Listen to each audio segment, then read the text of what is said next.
Another Friday night, which means another episode of Bass and Beer Radio. That's Friday night shenanigans, where we just come on here and we pretty much talk about whatever we want to. Fishing related for the most part. Greg got me ranting about dirt bikes one time. Yeah, I'll show you some. You're gonna bring that up already? But we try to keep it fishing related. We have a good time with it. Welcome everybody. We're excited to have Greg Hall on and our little friend Bradley. Our Our little shit talking friend Bradley. Say hello to our little friend. You actually texted me today and said invite all your middle school friends. Damn. Yeah. So, Dude, that text was brutal that he sent you the other day. I don't know if you want me saying on air. I was at work reading that. I was like, what? no text. Didn't you zero last week? The Chad was like, get a job. And he was like, I take your money every week. I won't need a job. I mean, dude, I was like reading this shit at work. Like, no. he was definitely on fire with it in the freaking Big trash caught two fish. yeah, seriously. But we got something for little Bradley on the show this week, and let me take that from you, buddy. You'll get your Stewart's root beer. You can have your. We got Bradley the old Scooby Doo fruit and veggie blend, tropical fruit medley. Sounds So good. you can get that. You need me to open the cap for you, buddy, or get the wrapper off? Don't spill it now. Oh man. Is it good?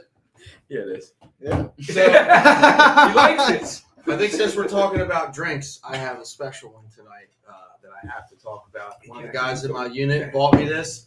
This is the official Stone Cold Steve Austin Broken Skull American Lager that I've never tried before. I think it's in a 16-ounce can, so like that's already a win. But we're gonna crack it open and give it a shot. Broken Skull. Yeah, hold on. Now I can't crack this beer without the Stone Cold Steve Austin theme song actually playing. Thank you, Martin. I got a fan, Martin. Oh, so we are going to have a good promo dropping either Stop tonight fishing my or this spots. weekend. Stop fishing my spots, little Bradley. I wasn't fishing them. I My wasn't spots fishing them. before you got they were all my spots. Oh shit. So a couple topics that I've jotted down tonight is got to obviously talk about the power plant coming down because it's like a historic thing in this area. Fish movement, how these fish. I think these fish are moving big time in the gunpowder. We could talk about that. And I'll then- tell you my experience with it. Yeah, I definitely want to hear yours. And 20 then years back there. I can tell you. big fish. There's been some good fish weighed in these tournaments. It's been impressive. Last night, It's been exciting because like I can remember a time not so long ago when it was a grind to come out here and catch 4-pounders, and it's like now it's consistently producing some good fish. So it seems like it's been like 1 4-pounder like in a boat or two. there were. I mean, maybe I definitely suck at fishing. I'm not as good as old Ranger Ramon or anything like that, but I haven't got any 4-pounders recently. you had to say it. Here we go.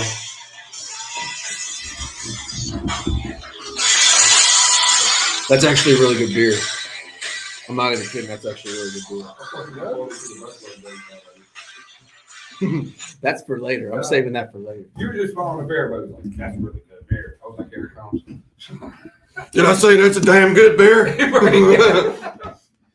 I said, like, if we all, because I tried to do, like, The Undertaker, right? Because you already got the Stone Cold thing. Mhm. I don't watch a lot of wrestling, so, like, but So- I'm working on it. So just because I want to talk about it a little bit. So me and Skylar, we went last week and we went to the Nanacoke. I should jot that down. So Nanacoke, we could talk about that a little bit, which was terrible, absolutely horrible for me. Worst 2 days of fishing I've ever experienced in my life, actually. Not because like something stupid happened. I just didn't catch shit. In 2 days, I did not catch a single bass. It was pretty bad. How many break-offs? None. I never had the bites to break off. Because you're not used to fishing the shore. No, I am definitely not used to fishing the shore at all. But I will say, like, here's the thing, and Greg, correct me if I'm wrong, but my whole thing with the shore is there's really 3 types of structure for fish to get on over there: docks, wood, and pads. I feel like with that limited amount of selection, if it's off, it's off. No grass, so basically. There's very little. Just no real grass there at all. Thing of it is if you're not fishing the shore, it's super tide related, period. Because it's not like up here. When that tide moves, it moves. It drops It 4 rolls. feet. Yeah. And most time when we fish it, it's always high tide early in the morning. And then it starts going out. And when it goes out, you got a 2-hour period where it's going It's out. quick. Oh yeah. Oh, A it'll. lot quicker than here. I know I fished Nanaco. And it was, we had that first real cold front that messed everything up, and high pressure system come in that weekend. And there were some good sticks down there that didn't catch hardly shit. Yeah. I mean, the Delaware team tournament, What did it take to win that, by the way? 9 pound. For real? Buddy Rogers. 5 fish? Won it with a There was slug. like 5 fish, 9 pound. there was like 30 boats in that tournament. 34 boats, and 9 all the man. Eastern Shore sticks were on that. I think they only had like 5 limits maybe. Wow. And it's usually, everybody gets a limit, usually 14, 15 pounds to win. Mhm. So that's how off it was. But I got some Awful. phone calls Monday that everything was back on Monday and I Tuesday. did hear that. I heard that too. But it was bad. I struggled. I didn't get a bite. I didn't get any keeper bites till 1 o'clock. So I had bites, but I never had them hooked. Like I got bites, and the thing was, I got bites on random shit. It was not like I never got more than 1 bite on the same thing all weekend. Like I got knocked on a spinnerbait maybe once, maybe twice, but it was literally It was like really exciting when that happened. you throw it, it was dunk, and that was it. And they never got it. They never got a hook in them, and that was it. And it's like I feel like I maybe had 2 or 3 of those a day, but I never got a hook in them. Who won it? Who won? In my club, Yeah. Mr. Chris Adamo won. Do you know what he was throwing? I don't. Curious. It seems like most of the guys in the club were throwing Senkos. Just Typical typical. fishing very wacky rig. slow. I mean, I did a lot of flipping. I figured, and the reason why I did that was I'm thinking, Christ, if I barely get bit on the Senko and there's all this cover around here, if I get a bite, I don't want to lose him. I want to say Like this, if I get a bite flipping, he's coming in the boat. this story started about you going to Nanacoke and something about your wrestling. Isn't that how it started? So we and Skylar fished our asses off all day. We left here around 2:00 Saturday morning. We fished all day. We sucked. Like we didn't catch shit. We didn't really get bit. So that evening, WWE happened to be in Salisbury in the Wicomico County Youth Center. So me and Skylar went and we sat. We had great seats, $20 for the seats. It was awesome. And it wasn't just because it was a small venue, you would have thought that they would have had like their B and C team out there. Like, nah, Ronda Rousey, Bobby Lashley, Seth freaking Rollins, the Usos, pretty much everybody was there. Bobby Lashley still wrestles? Bobby I Lashley don't know is who any of those fucking are. monstrous, dude. Bobby Lashley's like It's huge. yeah, he's still huge. Like it was insane. It was honestly a great show. What's up, Warren? Ronda Rousey came out and put somebody in a chokehold. It was pretty awesome. The guy behind me was like, "Choke me, Ronda!" Like it was awesome. But it was a pretty cool show. Like I would definitely recommend going because for the price you paid, I mean, it was awesome. Real quick, what's up, Pete? What's up, Martin, Kevin, and Taylor Lures in the house? Warren Taylor from the Taylor Lures. Them frogs have been getting put to work recently. I need a black frog with white tail. I told you guys that. It's hard. He's the man right there. Chad's They're stingy. that Model D series. I got 100 frogs and I use 1 or 2. Hey, that's how it goes. That's how it goes. Yeah. I'll give her something to choke. Oh, Kevin's starting already. Yeah.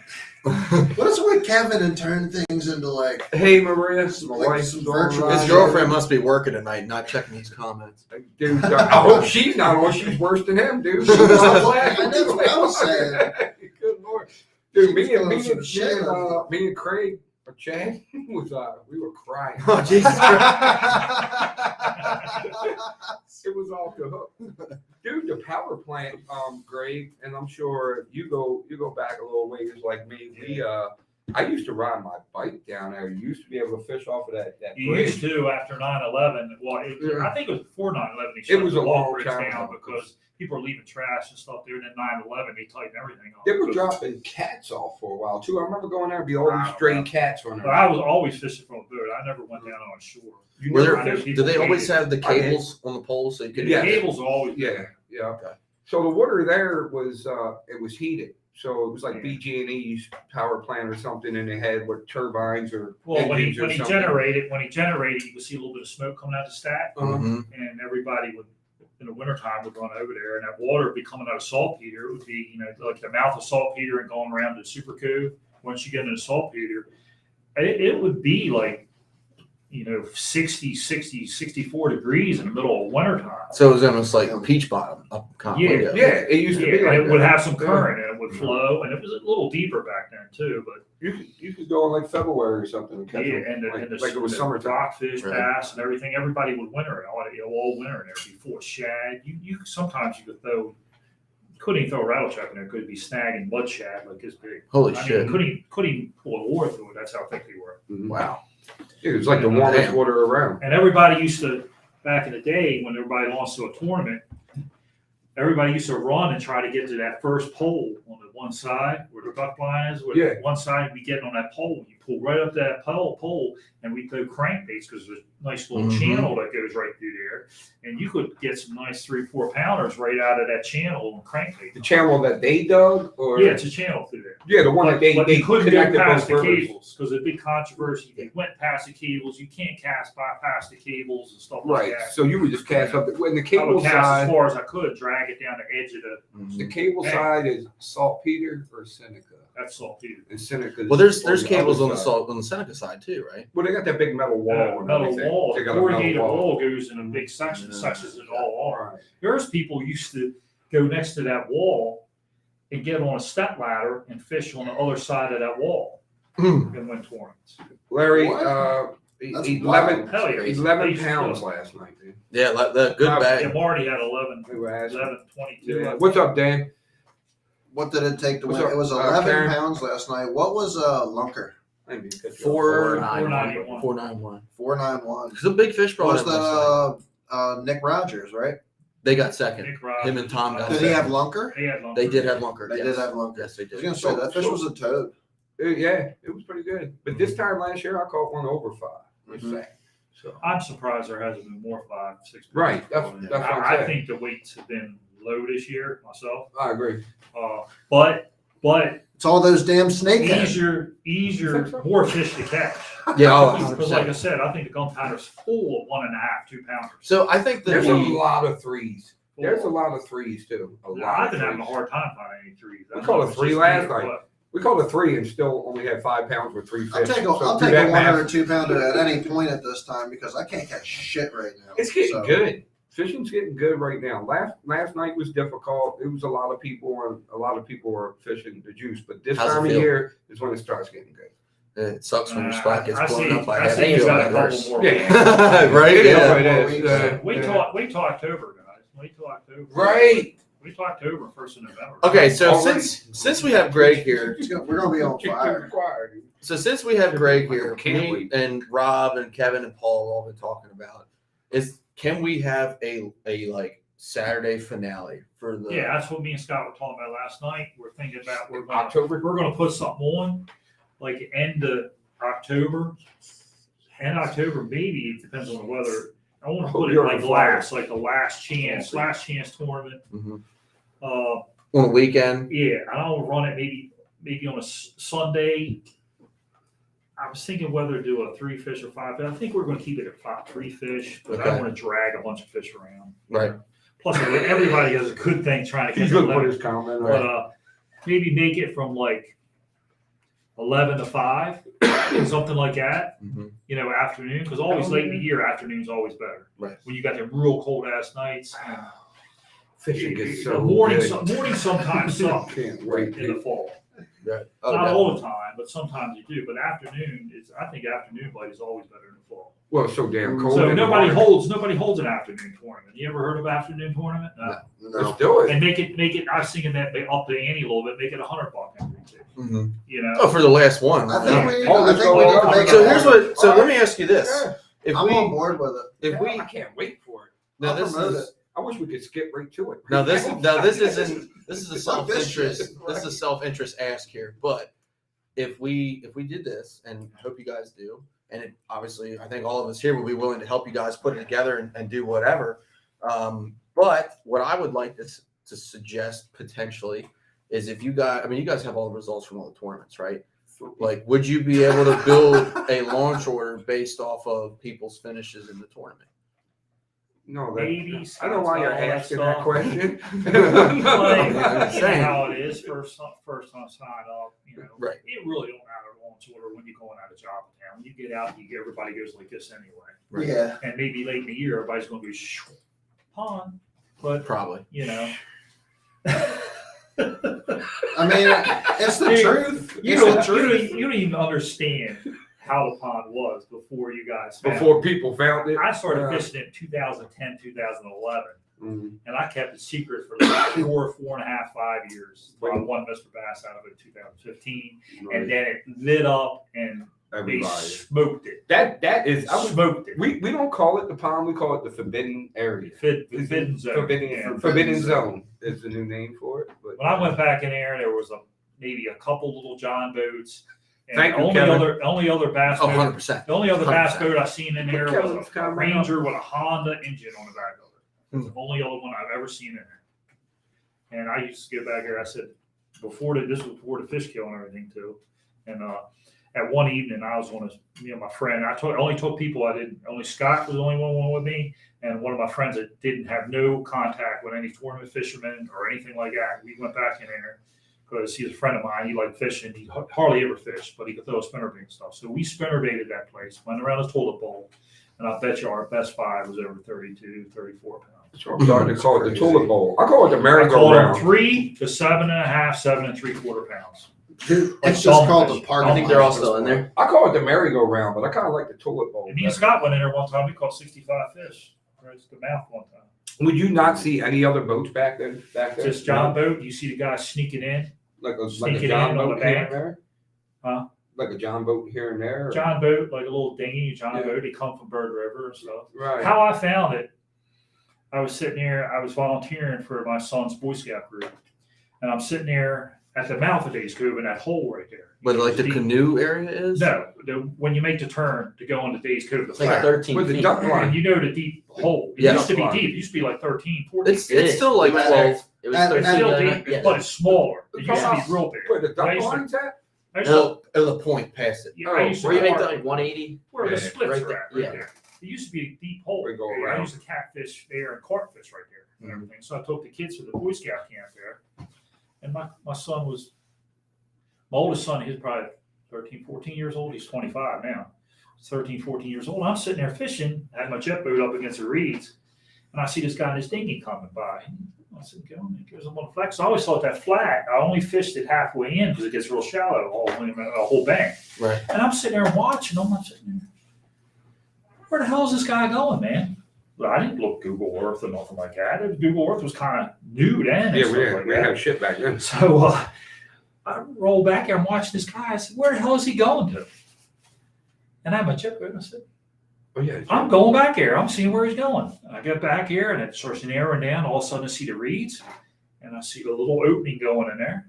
I said, what the hell is this, right? I go in there. Boom. The promised land. I said, holy shit. It was Forbidden summertime. land. Filled with milk. It was and honey. summertime. I said, holy shit. Because I knew there was something back here, but I didn't know it was accessible. Mhm. And I said, holy shit. So I started fishing. It was mid-summertime. Me and my son went back in there like 4 or 5 times. I mean, hot, 80-some degree water. Didn't catch shit. Nothing. Sounds Maybe about had right. some bites, lost a couple, but never caught a fish. Then fall got there. And then holy shit, it was on. Because like you want to talk about transition. Here's a transition that I've been patterning for years. Okay, if you want to talk about transitioning fish. I don't think they're about to move yet. You won? No. They're moving a little bit, but the grass is still good out there. The Yeah. grass is starting to brown up. So fall, I noticed when the water starts dropping, that first 5-6 degree temperature drop from the 80s down to high 70s, they'll move and they'll start moving around. they'll head back in the canals, and then they'll head for that deeper water. And they'll go to the quarry. They're going back to Rumsey Island up on the docks, way in the back, and they'll winter in there. Then they winter in the pond. Yeah. And, but there'll still be shallow fish too. I think they winter on the train bridge too. There's some fish that stay shallow all year. And my thing of it is too, I still think fish winter out there at Pools Island and should look at the deep water. You think fish Why go out wouldn't there? Why wouldn't he go out? Maxwell where it's deep? Point. Why wouldn't he go out where it's deep and hang, where to get out of current, and then just hang out there during the winter and feed on bait balls and stuff. But the canals are like their highways. it's going to be good because I've had good times in the canals and the river. I mean, when it starts to get cold, when the water temperature is like 52, 53 degrees, and you get some current flow, and man, they get stacked in there sometimes, like in the grass in the center. One time I remember I was throwing a jig in there, and man, I'm pulling 3-pounders out left and right, but it's just drifting through the grass. It's crazy.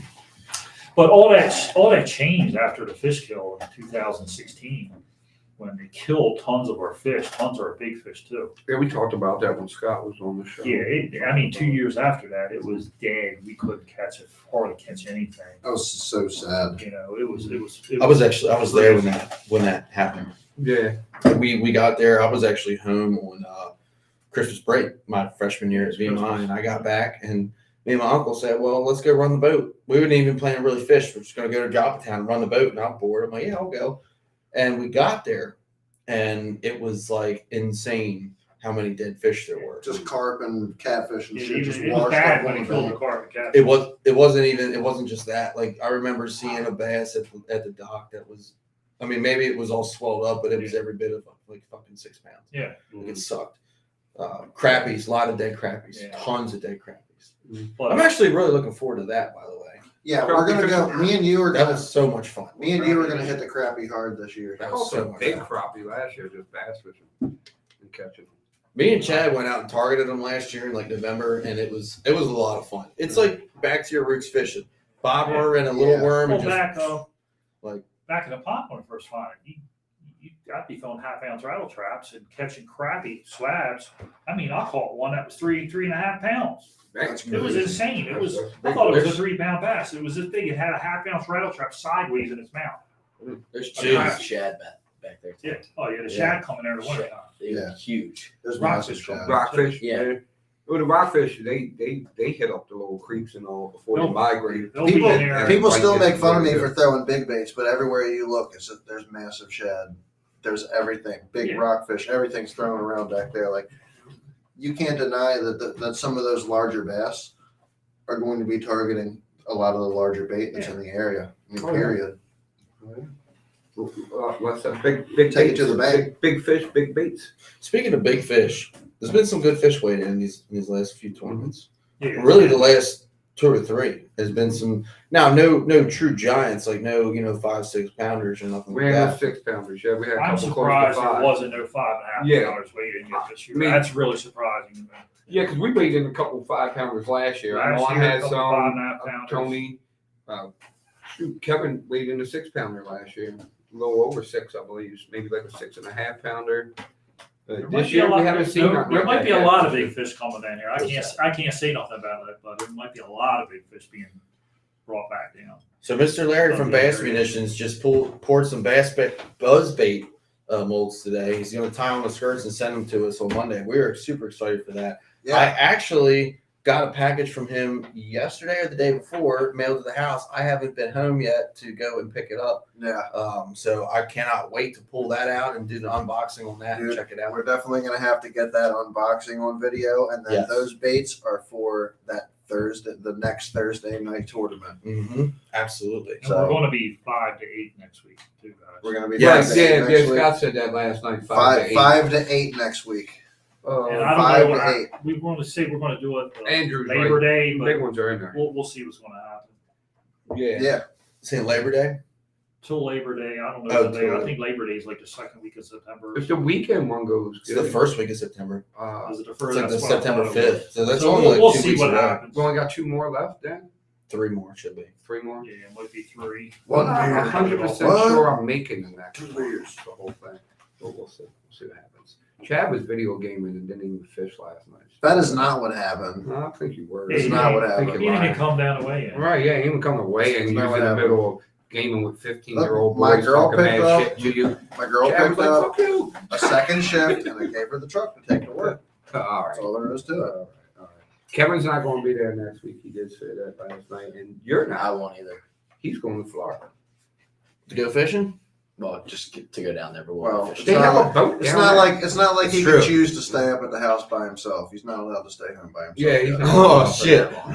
He'll have like a wild party. Dad come home like, what the hell, Bradley? I told you to go get it, friends. And like, house is all wrecked up. He's like drunk on the couch. We've all done Scooby Doo drunk on the couch. He's drunk off his tropical fruit medley. Dude, little Bradley was talking so much trash through the week. Oh, You my started it. I made that video You made- and I was out of it. Hold up. You went at it with How Chad. come he And then- started it, but you called me on the phone while I'm out fishing and No, just I was- blast me? I'm not on the phone fishing, right? I see Lil Bradley's calling me on the phone while I'm out fishing. So I'm like, I answer Bradley's phone call while I'm fishing. I pick it up. He starts talking. He's like, you catch anything? He's like, no, not yet. He's like, oh, yeah. It's what I hear that you do. You know, just like automatically I hear starts you don't catch 'em. automatically just starts talking shit to me about not catching I fish didn't call you that. and how he's gonna just like dust me in the next tournament. And I was like, He you didn't know even what? show up. Let's, You guys need to fish somewhere different, man. Dude. That's what I gotta say. Dude. You guys gotta fish somewhere No, I rivers or did get something. in it because dude, I I did haven't, get in I it. haven't right, gone Greg? back to the forbidden zone at all this summer. No. I've been out in the grass haven't. fishing other I stuff. haven't been in there He- since- He sent those pictures Maybe of what he June. caught over the Yeah, weekend. Yep. That's why I made the video stay out my spots because he sent those pictures. No, And he was like, I got like 7 pounds or something in those this are for the weekend. tournament. Right, or whatever. So I was like, it's not enough to win Thursday night. He was like, oh yeah, well, I won last week and you fished my spots and you 0. So I did 0 in the tournament.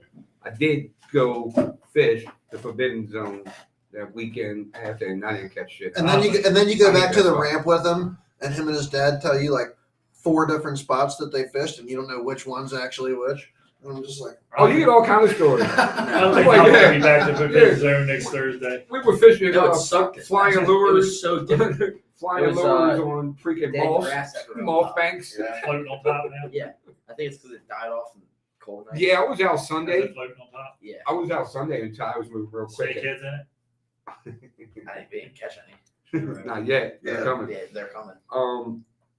Just big patches of grass floating up and down the canals. So it's all getting tore up. It's Yeah, that'll disappear, but it usually mats up in a pond. Like I know. The And those entire right spots. half, the entire You want right to half give was up that padded up juice? Because Huh? you want to really give up that Maybe juice? I've seen it in Fish- mats. I know. from I know what's in those Big mats. kids are right And up they all down, gather right. up in those mats that are left.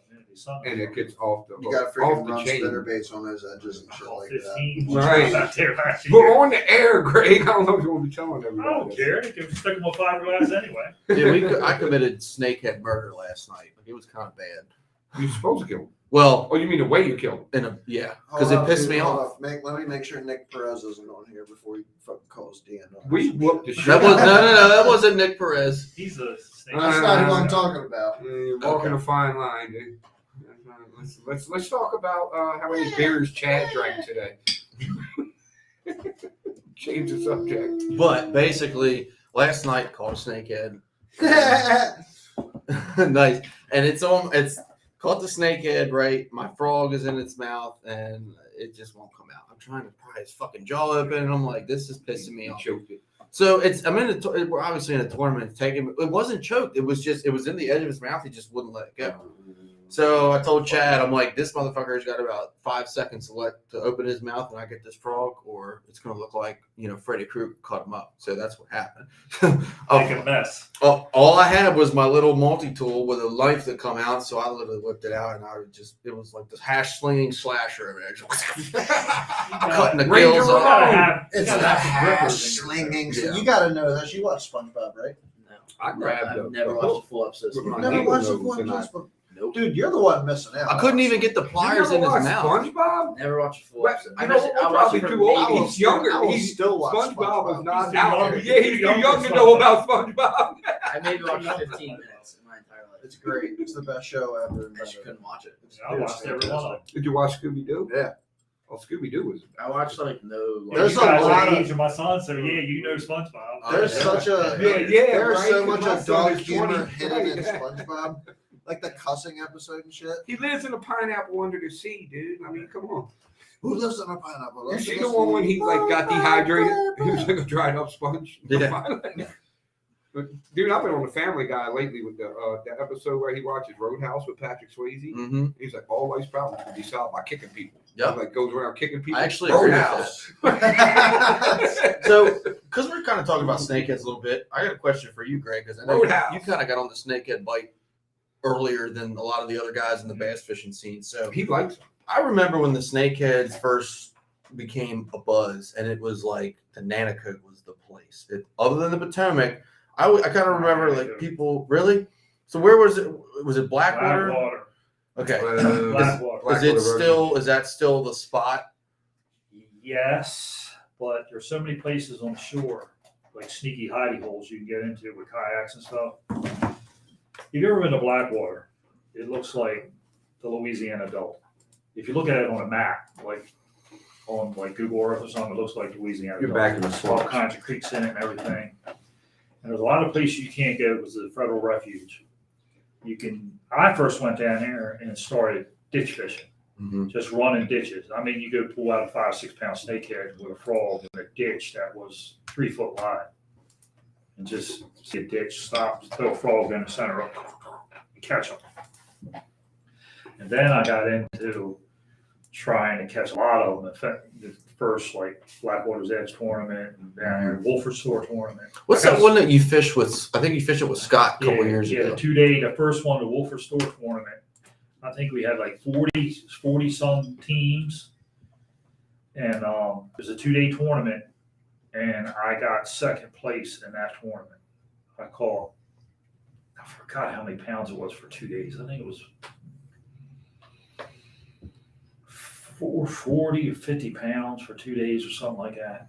Now, is it the same I had, five? I had 4 dragons. I had a 12.5, 11.5, 11, 10, Damn. and I have a lot of 7-pounders, 6-pounders. There's 5 fish, biggest 10 fish Over 2 days. over 2 days. And one guy, But you could only have 5 per day, Yeah. and they had to be dead. Now, was it like the and I think Damien Cook is the one that's beaten me by a little bit. snakes from the Dundee where if you caught 7, 8, 9 snakeheads, you could have them in the boat to kill them, but you only had to Well, we keep killed your him. We killed him, put him in. It was a kill tournament. okay. So, But you only weighed your biggest 5, so Yeah. you could have 10 in the Yeah. boat, but only you. Okay, yeah, got it. I weighed the biggest 5. I missed I don't know how many big ones, giants. Because you know how you miss them. Mm-hmm. And I missed so many giants. I'd have easily won it if I landed maybe 1 or 2 bigger fish that I had. But I had like 2 squeakers, had 2 like 3-pounders, 2-pounders to get rid of. But that was all come out of Transquaking. Mm-hmm. And I had my jet boat. I could run the Transquaking all over. That's So what I'd I asked, what kind of boat? run from bridge to bridge, and I would go down there almost every weekend and just fish. I'd take a day off work too and go down there and just fish and figure it out. They weren't all over the whole Transquaking. There was little cuts and everything you get back into, and dude, some of them would be stacked, and sometimes they wouldn't eat at all. But when they eat, the whole river eats. Mm-hmm. That's how it was. It was crazy. And first time I went down there, snakehead fishing. Everybody says Transquake is loaded with snakeheads. So dude, I went down there and caught 27 bass. Mm-hmm. 3-pounders. was 20 Nice quakers. bass. Like throwing swim baits. And I mean, the shit's like 1.5 feet deep. The whole place is 1.5 feet deep, full of bushes and everything else. Loaded with bass. And, but when you go down there, because we got a scatter tournament too, where we do a scatter tournament. I was thinking about going down there to Chickawacomico. Chickawacomico is a little deeper. So I've actually looked at that on the map. It looks awesome because there's like little patches of reeds and shit everywhere. Yeah, it's awesome. There's bushes everywhere, but the tide gets up. A lot of the fish are hard to catch because it floods the bushes, and they get way back. They get 20 yards in the back of the bushes, and it's hard to get them. And when the tide hardly moves down there too. It might drop like 2 or 3 inches. Thank you. Thank you, Phoebe. That's good. But I'll eat one in a little bit. But Thank you. But, Thank you so much. But when the tide drops out, the fish will come out of the bushes, because you'll be back there fishing and you'll hear them back there splashing. I mean, you'll hear like there's a deer in the water, a big snakehead back there and hit bait. But yeah, they'll come back out on the bushes and you fish certain, like any little cut, you throw the frog or mouse, skip it way far back in there, you get it and you just twitch it. I mean, giants. But I think it's been so overfished, and then the bow fishermen have been going down there too. And I haven't heard where a lot over 10 pounds have been caught lately. Even on the, we still talk about the transquaking. Transquaking. Now, like Steve Gavoris and them guys, they still go down there and fish, but they got some high goals. Like I told Ivan last night, I said, your dad is tearing them snakehead tournaments up. I said, he must got a high goal that the freaking bow fishermen don't know about. Right. And he told me it was on the shore somewhere, but God knows where it could be. It could be anywhere from Sassafras all the way down to the Virginia border. Right. So the Chickamacomico, I've looked at that on the map a good number of times. Like, would you feel comfortable taking your fiberglass boat down there? I took my Triton and ran up and down a Transquaker. I feel like you do ballsy shit in a fiberglass boat. I'm used to it. I was just trying. Tom Over told me he saw you flying across some mud That's- flat on the That's bush. coming out of Otter Creek. That's nothing. There's plenty of water in there. You know, but you gotta just, send it sometimes, dude. I take that boat everywhere. I take that boat now everywhere I took my boat. Would anybody like a Joppatown bomb? Sure. Sure. What's up, Paul? Joppatown bomb. What's that? It's Red Bull and It's- other It's things. blue Red Bull and blue sour vodka. Yes, Yeah, I would vodka. like one. Yes, very good. Can I have Would you like three? one? About three. But the Chickamacomico, the Bradley, you can't have one. couple guys, Got his two gun. have their bass club tournaments down Chickamacomico. Really? Is it mainly like a jumbo crowd or? No, full size bass boats. But that's a little deeper, more navigable. Can we have two, babe? But Thank you. but the Transquaking Three. is a lot shallower than Chickamacomico. You I gotta know. watch it. Like once you get past you launch at the Transquaking launch right there on the 335 bridge. I'm not sure which bridge it is. But you launch there and you go down. You can't get under the bridges. Right. They're too low. But you go down Transquaking, if you get past that first bend, you can make it pretty good now. There's one bend and it bends and it gets real shallow. And if you make it past there, you should be run to center. But if you're scared of running and hitting something, don't run it. Just idle it or turn it on the trolling motor. You can idle it. But How low does it get during low tide? There's stumps everywhere. Really? Like we did, you got to do like what we did at Conowingo, though. Huh. Like go up there and like map it, see where shit is, and then like not a whole different area at Conowingo. that But you the gotta whole run place now. is the whole thing is shallow. Yeah, let me get one of those, Bradley. It's the whole thing is shallow, Thank you, bridge to Brad. bridge. And it's maybe from bridge to bridge is maybe 6 miles, maybe. Wow. But there's also places where the bass hang out down there too. And some of them are spring-fed creeks that come in. In the summertime, if you can find one of spring-fed creeks, that's where the bass will be at. Deborah, it's coming. I promise you. I know I've been That slacking. sounds a lot like most of the Eastern Shore rivers, kind of. No, it's totally different than most Eastern Shore rivers. Eastern Shore rivers, all the rest of them, all the bass tournaments go out of, like say, Chop Tank, Nanticoke, Marshy Hope, all the way down to Pocomo, stuff like that. They're deep in the center. Yeah. You can run them, man, and they're 15, 20 feet deep in the center. How do you know where you can go and where you can't? Do they have it like marked off like this? On the You shore? never- Just run up the river. just There's regular there's only a beach. few 6 mile an hour speed limits. No, I mean you said a lot of the Blackwater refuges. You No. can't go in there. Yeah. Kind A of lot like of Aberdeen It's is. blocked off by bridges and So stuff. you can't, really like, can't get in there. accidentally You go gotta in there? look. You gotta look on their website what's allowed. 'Cause Oh, certain times of year they shut it down, and you can't put like a motorized boat like off the 335, like in a Blackwater. The Blackwater 335 bridge goes around, and they got a launch there, but he put like steel pipes and stuff up there where you can't really back a trailer. It used to be a trailer launch there, mhm. but certain times of year you can, especially during waterfowl season and stuff too. You can't be in there. But a lot of guys go in there in mud boats. You can go all the way down and run up in it, but there's people that's been lost back in there, and they had to be rescued and stuff. Right. Because cell service is sketchy and it's shallow. Green before? Yeah. I could have went in there with jet Do you boat. want one? No, thank you. Thanks, honey. You're welcome. sir. Thank you, thank you. Well, that's totally different than any other Eastern Shore river there is. It don't fish like Okay, other Rob. rivers or anything like that. I said, you know, I was trying to read Adam's comments. So, The Wacomico River White Wycomico Boys. River White Boys.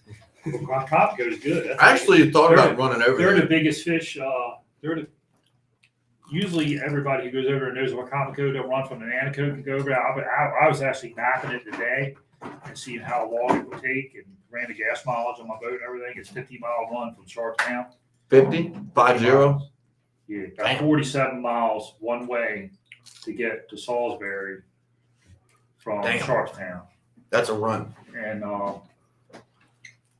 like I said, I got a 41-gallon tank, 3 miles to the gallon. I burn around 16, 17 gallons one way. Mm. But the Nanticoke Delaware Federation has stopped people from running to Wycomico because they got some kind of largemouth bass virus or something in there. And the water's shitty and polluted because they got a swords plant there, and it always leaks and puts shit in the water. The Mm. water's always shitty. But Wycomico has the biggest fish on the shore. I've caught 4 and 3/4 pounder right there down in Alport.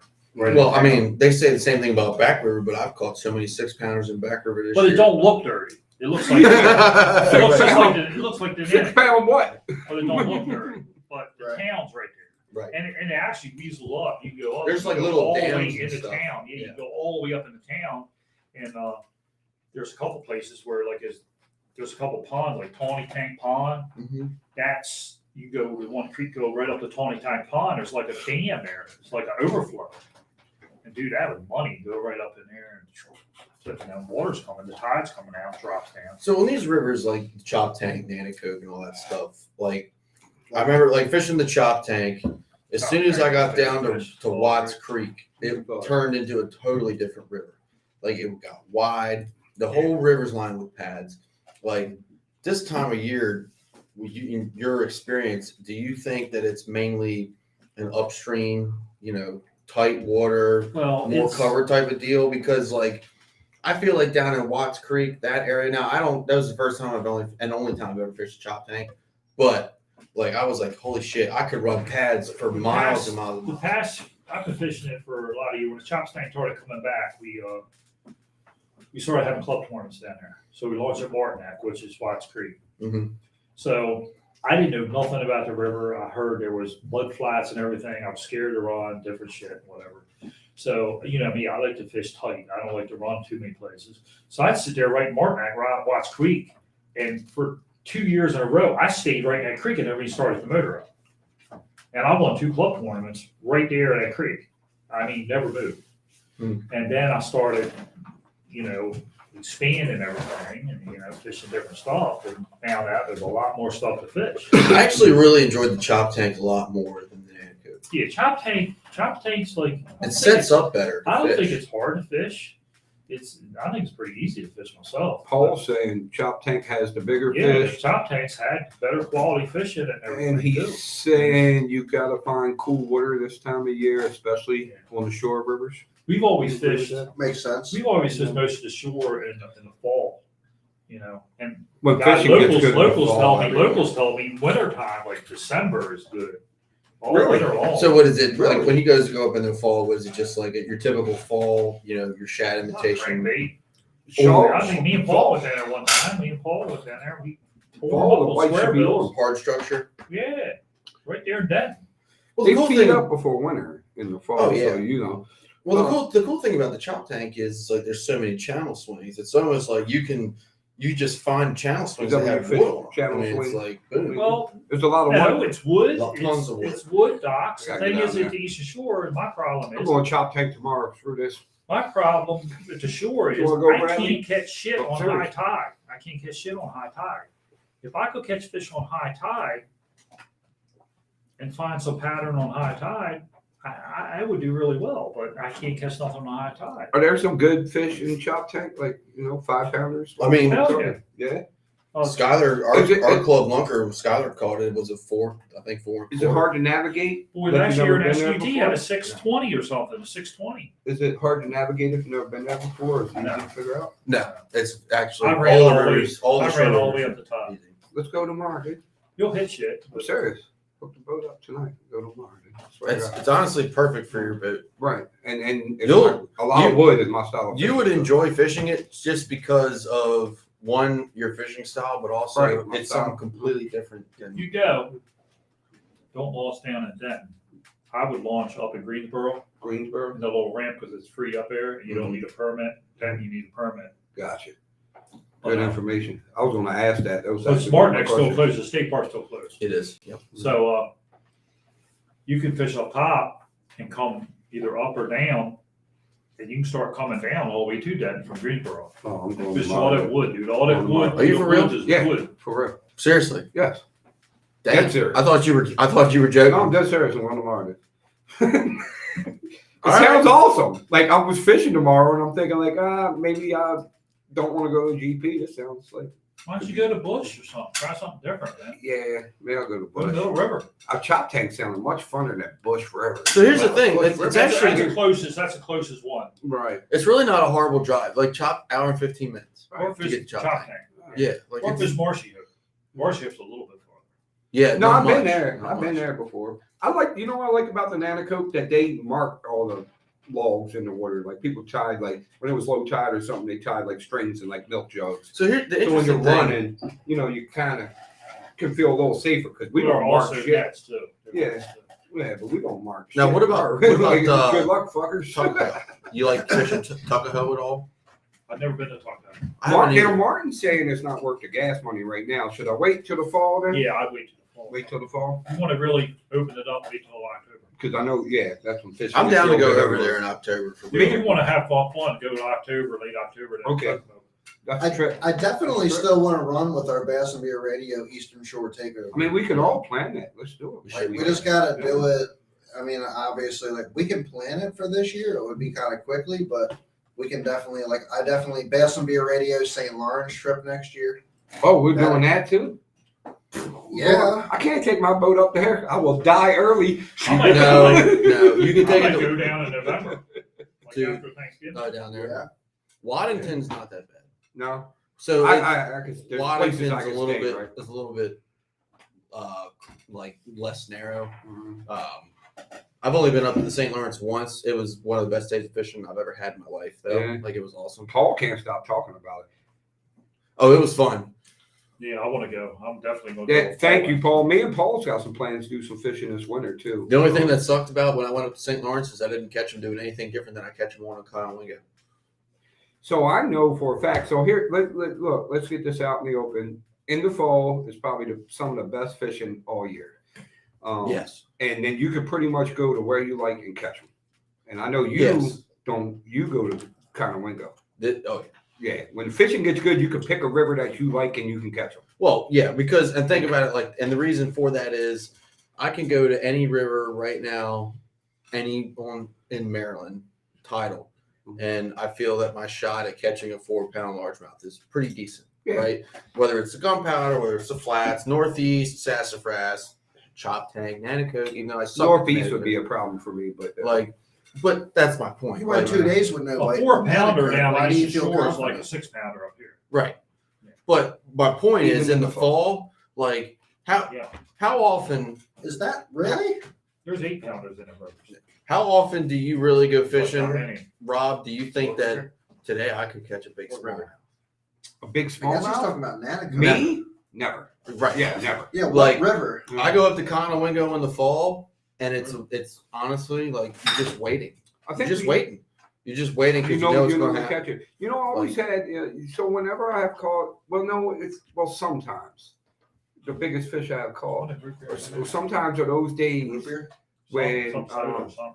So if I'm catching them, I'll catch like a 3-pounder, catch like a 2.5, catch another one that might be close to 3, another 2.5. I was like, a big one's coming. If you're catching them like that, like fishing's just really good, a big one's coming. It's like that, right? Is what you said. Like So- you just know that eventually Me they're and biting everything. me and Chad went up there last year, and we had Tony, a, what's your biggest what's Tony's personal best Conowingo smallmouth? Not huge, 4.25. 4.25. I think it was like That's a four, big Bigger than smallmouth. 4.23. Mhm. 4.23. That's a big smallmouth, dude. Well, it is, but like, I mean, I was. I think it was the day. It was the day before, the day after I went with you. It was the day after because Chad hooked it that day before. Oh, Yeah, no. I thought you hooked it and gave you the rod. Like, here you go, Oh, son. that day. Yes. Yeah. Me and Chad went up there, and we probably caught over. I mean, we probably had damn near 100 fish. For That's real. fall fishing. I right there, can bro. definitely attest to this, that whatever fish that I was on was that I broke off that day. And it was over 100 fish day, but that one fish, as long as that one fish, Would have made my trip, and I didn't even. Dude, I don't know if it was. The it was same fish. massive. It was massive. Is it the How many do fish? they get? Is it the fish? You Thank catch you, them up Paul, 6 by the pounds way. up there. I appreciate it. Is it the fish when you set the hook? It's just solid, like a log. He thought he was hung up. Right. I thought yeah. I was snagged. Yeah, that's the good one. I mean, dude, it was so big, and then That's the one it, you're it like, broke me off, and then Tony wait a went minute, back it's the moving. next day and just hauled in a monster smallmouth. I don't. was like, I don't know if it was the same fish, because It was in the same area. It was in the same area, but Could the very one, well been the same fish. the one that he caught, the one that he had hooked, it jumped, and when she jumped, she shook the hook, and when it went back down, it sounded like somebody dumped through a cannonball in there. It was, Wow. dude, it was massive. And then Well, those this year smallmouths I jump caught high. my PB. That was a 4-pound smallmouth out there too. I like that. What? But last time me and you fished up Wingo I don't Oh smallmouth yeah, fish. yeah, yeah. I would like to go on the though. old Back River Special. We were going to go to Back River Special. Oh, I know what that is. You I'm not don't saying know nothing. what the I guess Back I do. River I bet Special you I is, do, dude. but You I ain't don't saying know what nothing. it is. I do not know. You don't talk about it. Man, you had plans to go up there last year. Maybe we can do it this fall sometime. The fall up there the fall of 2020 had some insane weights that come out of Conowingo. Yeah. Now, And it's all smallmouth. oh yeah. You're talking- Now this like when the tournaments start in the middle of June all the way up till probably mid-October. At a minimum, you should have 3 largemouth in your bag. Most guys that win the tournaments will have 5 largemouth. But what I will say is once that fall bite turns on, the guys with largemouth for 99% of the time, you could have 16, 17 pounds of largemouth. You're not getting paid up there. So, Like once it gets good, you need a 4-pound average of smallmouth. so I was at Dude, Mr. Dave was straight up wrecking them up there. Oh yeah. I was at Susquehanna Fishing Tackle, and what's the guy's name up there? Mike or whatever. You know, one of the brothers up there. Yeah, Mike and George. I think it was Mike was telling me that they had a derby up there, and the winning weight in smallmouth. It's like 22 something pounds. No, it was more, and it Could've was been. more than what the elites had caught on St. Lawrence. There was a tournament up there. I forget. Paul might be able to Mhm. chime in on this. I think it was 6 or 7 years ago, Oh, this was where they had a November tournament, Well, this was and this I year. think it but- was like 29 pounds or 30 pounds of smallmouth. so Won it. the guy Mike Lutz in our club had 20 some a ridiculous bag. He had a 23.5. He had a 7-pound largemouth as well. It was didn't more win than the that tournament. that one year, Paul. I Didn't know win it was the like tournament. 27, 28 pounds of smallmouth that one year. That place has them. Like the thing about Conowingo that I really like is there are some serious quality of fish up there. The thing is, it's a very, very, very challenging place to fish. Right. Extremely challenging. But my point being is that's as good as St. Lawrence. So his point that he was trying to make to me was our smallmouth fishing here is close to what's going on up there. Now, So Not even That's what they were saying. I'll say no. It took the same weight. It took the same amount of weight to win. like the Susquehanna Mhm. is known for smallmouth. I mean, a massive smallmouth fishery, Right. but it's not like the St. Lawrence. So St. Lawrence is I the had- best smallmouth fishery. I actually had In Nick the Rogers. Nick Rogers messaged me earlier. We were talking about fishing up on the Conowingo, and we were talking about. I think right now up on the Conowingo, if it was me, I would be looking for some of those points that are nice gradual points that are going from your shallow to your deep spots. slow- for a slow- nice good transitioning Here, point. I fished that for years, and I've never fished Yeah, rhyme or reason to it, man. You could go up and burn it. It's like random up there for real. But you got a pattern. They're like, dude, the pump station and how much water they're running at Conowingo, how much water they're running at Holtwood Dam. Like Gotcha. it's not tidal, but the amount of water humans run makes a big difference up there in what's going on. Like it's man-made. Humans. It's man-made current. Who else runs it besides the humans? Well, Humans. So I Paul was saying real quick. Sorry, Greg. Paul was saying that the difference is so you can catch the same weight here. Oh yeah. The difference is everybody catches that Everybody kind of weight catches. there. You Right. hit 20 Good pounds, point. you're 60 or 70th place. And Deborah, where you talking? She said our club always had big weights in our November tournament in the first week of Yeah, November. November. If you can get the cold, Conowingo? pick it right. Yeah. Conowingo? Wintertime. Best. Especially you got the wintertime up there. You got the discharge too. The fish congregate in the discharge. I went up there in Peach November. bottom. And it was throwing A-rates down below the Peach Bottom, and I caught my personal best. It was probably 6 foot of water, and it's probably almost 4 pound Man. smallmouth on an A-rate. And I only went up there once for a couple hours. Isn't that where you fish, Chad? The peach bottom? Is that usually your go-to up there? Without giving up too much of your. I mean, We we go from everywhere. You Peach got the lower Bottom. We'll go part. from Peach Bottom, and then we'll fish some grass somewhere else. We'll make our way up to Muddy sometimes. We fish Broad. We really go everywhere through there. That's one of the things that, in my opinion, is important on Conowingo. I'm not going to say I'm super efficient when I'm fishing Conowingo. Certain times of the year are better than others, but I definitely think that being able to time your stuff with your pump stations, with your water rising and your water falling to your different areas up in Conowingo makes a huge difference. Interesting. And each spot varies depending on exactly what is happening. And all of those things happen differently because like I said before, it's not tidal. All of your current that happens up on Conowingo depends on the Conowingo Dam and Holtwood Dam And the Muddy Run pump station. and the Muddy Run pump station. Do you ever fish there, Bradley? Have you? No, I've never been. I've been up there once or twice, but I want to say I know it. It's a lot. I don't know. A Yeah. lot to learn. My best times up Tons. there have been on a windy day, like a windy bank, and bring trolling motor on high and throw a big spinner bait and freaking roll down the bank. I mean, I do really well up there in the spring. Me and Bro. Ranger Ramon went fucking everywhere on Conowingo this summer. Everywhere. I mean, from up and down, from this cove to that cove. We went back in some places where we thought Ranger Ramon might get stuck Oh, Ranger Ramon again. because we was just Don't it's throw not the getting boat out in the it's, boat. look, it's not getting I stuck. just but lift it up. Right, look it up. we were going to risk it for the biscuit no matter what in some of these places out there, and it just wasn't happening for us on that particular day. But I think we can both agree that we took the boat and did some shit. Oh yeah. A couple No, of days. I've definitely I've caught a lot of big fish up there, and this year I haven't had my best numbers year up there, but I've had my best big fish days up What do you there. call big? How big you talking? Over 4. Over Over 4. So Good fish. a couple. I think we've had 2 smallmouth in the boat this year. I caught one in April. You got one in June up there over 4. I've had 2 largemouth this year. One was almost 5. One was over 4. So we've had, and they've all been in the same Well, area. a 13, Yeah. 15 pound bag is a decent bag. Yeah. That can win you some money. Well, I'll tell you what, those opens, man, them guys Yeah, fishing they're hard, good. and They know it. 16, 17 pounds. Yeah. Remember, we went to that one spot where we went under, and then not the pond area, but we went under that one bridge. And as soon as we got there, the first spot we Yeah. fished on the tournament. Yep. That one dude just hung out Yeah. on that point for us, just fishing whatever he was fishing. Just Camping. camping. Five hole. Yes. That's they're Camping, fishing camping. they're fishing the city, the town right there, the town foundation. I mean, Yeah.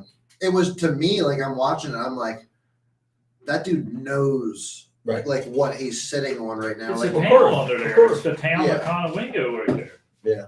It's What, under the water? Mhm. yeah. Right. If you got 5 hole, you go across. Once you go over, you got 5 hole. Because that's the bridge holes. It's got 5 3, 4. spans. And you got 3 hole or 2 hole up top going up, and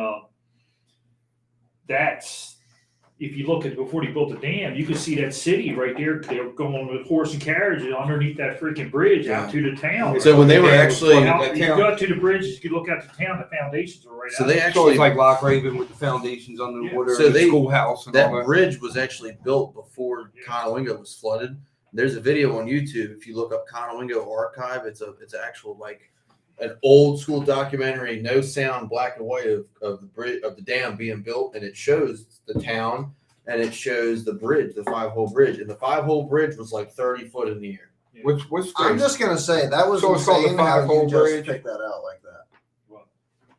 I mean, Greg's been around. we went the 5-hole, and I didn't even say nothing that he was relatively close to 5-hole, but Greg was kind of like, Yeah, I know where It's in the town Australia on that side. 5-hole. I don't know Town, exactly town, what that town, dude where was everybody- sitting on, but Greg it's like used when to you live go in out that there, town. That's what happened when he Yeah. was born You in go that out town. you see, if you see a guy floating out in the middle of the water in the Susquehanna, like up above the Conowingo Dam, like you know that guy's been there for a while, Yeah. and Well, he, you like, don't know he how knows what bad he's it's fishing. silted in on the lower end. Oh, I used to go it's across crazy. there. It used to be 85 feet deep. Now it's like 40. Oh, I It's remember like when I first started It was fishing crazy there. deep, but it's silted in so bad. I mean, 30, 40 feet of silt in front of that dam. But we used to, before 9/11, me and my buddy used to go up there all the time. We used to fish right to the dam. We used to go to the corners where the shit debris is in No the shit. corners and go fish right them corners, especially the Cecil County side, where you used to look and you see them trees. They're standing timber all in that one corner, all the way up. You'll see them when you go to the top bridge. You see, look at it, standing timber. That's in 20 foot of water. Yeah. And it's standing timber that goes all the way up at one side, but you can't get within 400 yards of it now. Yeah. We used to go right up to the dam. Paul says the old bridge on there, the water there. Deborah said there is still some of the bridge left on the Hartford County side. There's a lot of it. Martin, Yeah, There's a lot ain't of it. much you got. I'm Ain't much you go under up there. There's only like 3 or 4 spans where you can really go under up. Oh, I see what you said. Got you. Wow. Got you. Got you. That old bridge is absolutely still there. So somebody told me about that. They didn't tell me where, but they said there's an old bridge. A good friend of mine, who I talk to occasionally about Conowingo and stuff. The guy's a fucking beast up there. He's like, look, I can't tell you where because it was shown to me. Right. But if you look at the bank and you just go down the bank, you'll notice something different. Yeah. And I looked and I said, Oh, you can tell where I used to go across. I said, son of a bitch, you know. I So don't fish deep when I go there. see, I'm 12 foot is max. I'm the for same me. way. I'm not fishing that deep 30-foot water. I I can't. I'm not comfortable fishing. I believe No. that the winning bag on Conowingo is whether it's caught or not, it's always up shallow. I really believe that because Well, I've had great days in the grass with largemouth. I was frogging when they had like 22 pounds. Yeah, Tony, I got a talked video about of it on Facebook. Came Yeah. 6-pounder. there's my opinion is like there's 2 schools of thought when it comes to Conowingo. The first one is you fish it like a lake. The second one is you fish it like a river. I tried for years to fish it like a lake, and I didn't do Like a shit. river. Started fishing like a river, started catching fish. Like look for current breaks. Just Well, you Like a go river. on top, it is a river.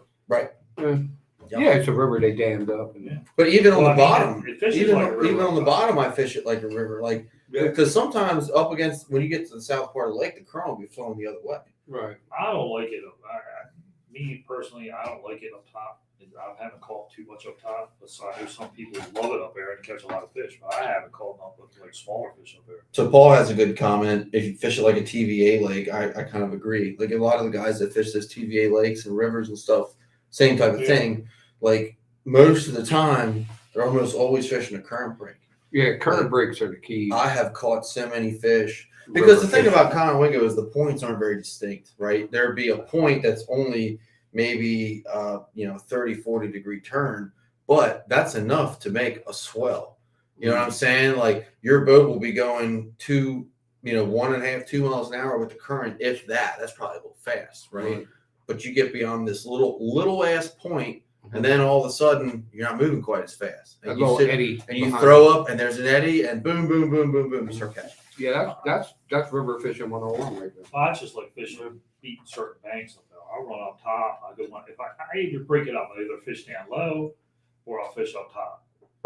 And sometimes I'll fish by peach bottom. Well, people call peach bottom up top, but I used to go, I call it the top all the way where the box car's at on the Season County side. Yeah. The box car. And I like that shoreline. Then it goes down past the islands, and that's where the big flat grass flats start. Mhm. And if they're in them grass flats, you can get them good up in there. But most of the time, it's all murky and muddy. When I had the best day in there, they were pulling a lot of current, and it was kind of muddy water. And it come like 10 yards into the grass, it was still muddy, and then it cleared up. Yeah. And dude, them bass were sitting logs and shit in the grass right on that flood line. And it was unbelievable. I never had a day. I saw a white spro popping frog. The bronze eye. Nuts. Right, the bronze eye. Yeah, well, before everybody had it now, different frogs to throw. You always went to whatever the pro threw or whatever like that. And I throw a 110, 130 whopper popper up there in white and shallow water. And I've watched smallmouth come up and freaking hammer it, freaking jump out of the water, knock it out of the water and shit. Caught some nice smallmouth on a big whopper popper that big. Speaking of Susquehanna fishing tackle, I was just watching Tackle Talk this morning, their latest episode. I don't know if I should say this on air. Never mind. They got Vixens apparently back in stock. Yeah, you're Bone, only in bone. You're I'll not, just supposed, throw a to, Spook you're not Junior. supposed to say that. I throw spook. I got some. I mean, the Martin, spook's look- good too. Listen, you should sleep with one eye open tonight because Martin is about to come find you. for saying Martin that. had a post today about that he's trying to ship out the Vixens as quick as he can.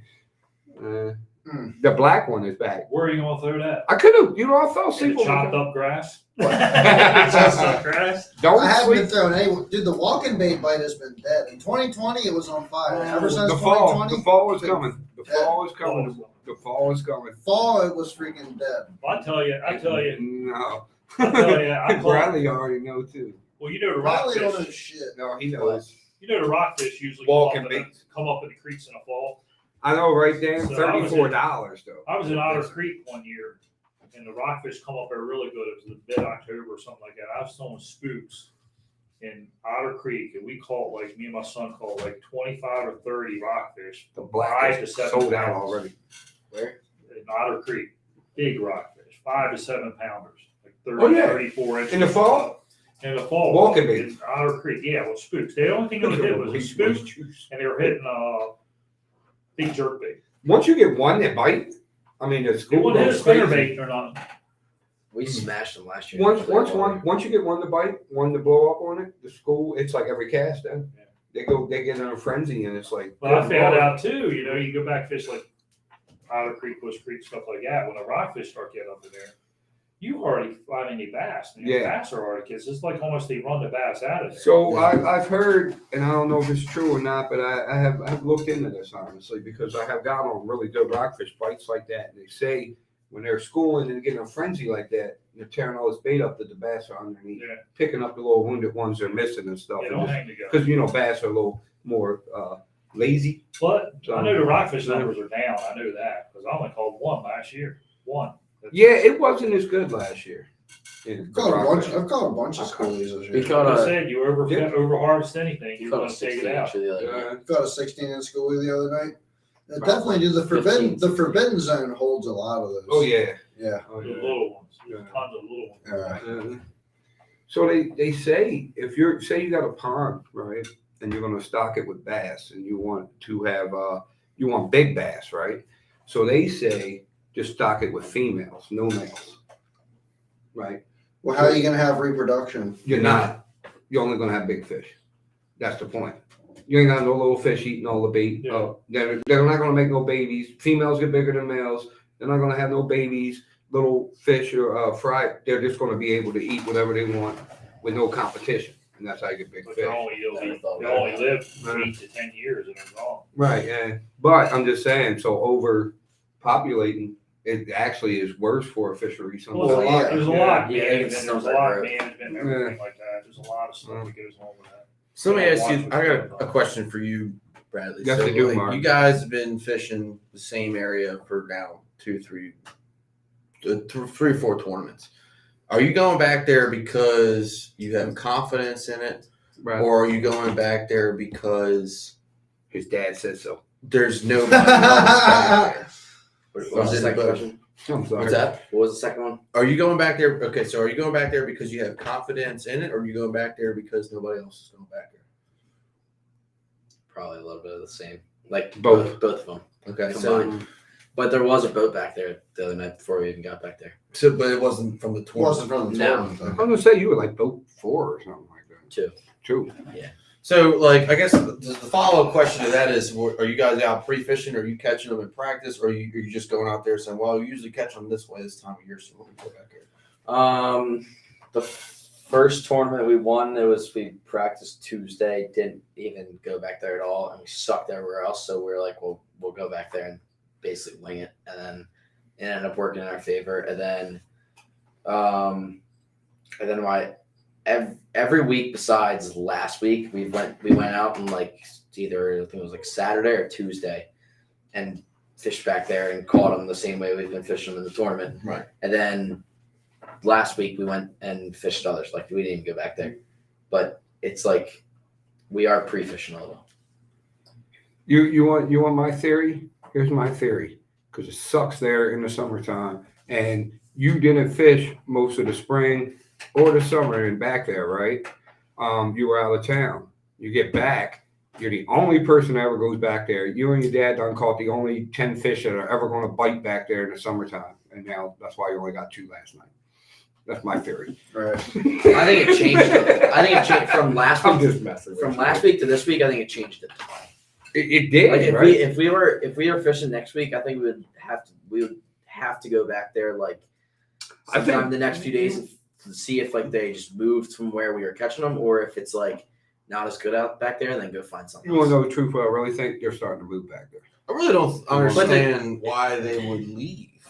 I don't In general. So There's probably some like, that don't. this is where the part of the show where I really wish Scuba Steve. So Scuba Steve is taking a class right now, but I really wish Scuba Steve would be able to tune in right now. Scuba Steve has the utmost confidence in the pond The forbidden zone. and in the forbidden zone, and I do too. I kind of honestly, it was like the first time this summer was the first time where I was like, fuck the forbidden zone. I was just like, I don't feel like dealing with it. I know for a fact that there's obviously other places to go catch more fish. Because obviously during these Thursday nighters, nobody's going back to the forbidden zone. Everybody's fishing Not other this time of places. year. These bags are coming from other places. And I was just like, I'm done going back there. I need to dial in something else. I dialed in one area, which you know about, but then we worked out to the grass flat where much of these tournaments have been won. Everybody was out there last night. No, Not last night. I heard but- there was people that fished it and they For caught. 5 weeks, The grass they flat? were out Yeah. there. For 5 weeks, people were out there. For 4 weeks, Yeah. Ranger Ramon was on the same spot catching fish. Nobody was there most of the tournament. At the end of the night, There's- people started hitting it up, I mean, and I I was heard out there there was at a the bite out there. Bradley, they're starting them. You'll be like, I fished that spot in the spring. Summertime, I got no confidence in that spot. Bradley, do you fish to it or you just ride back here?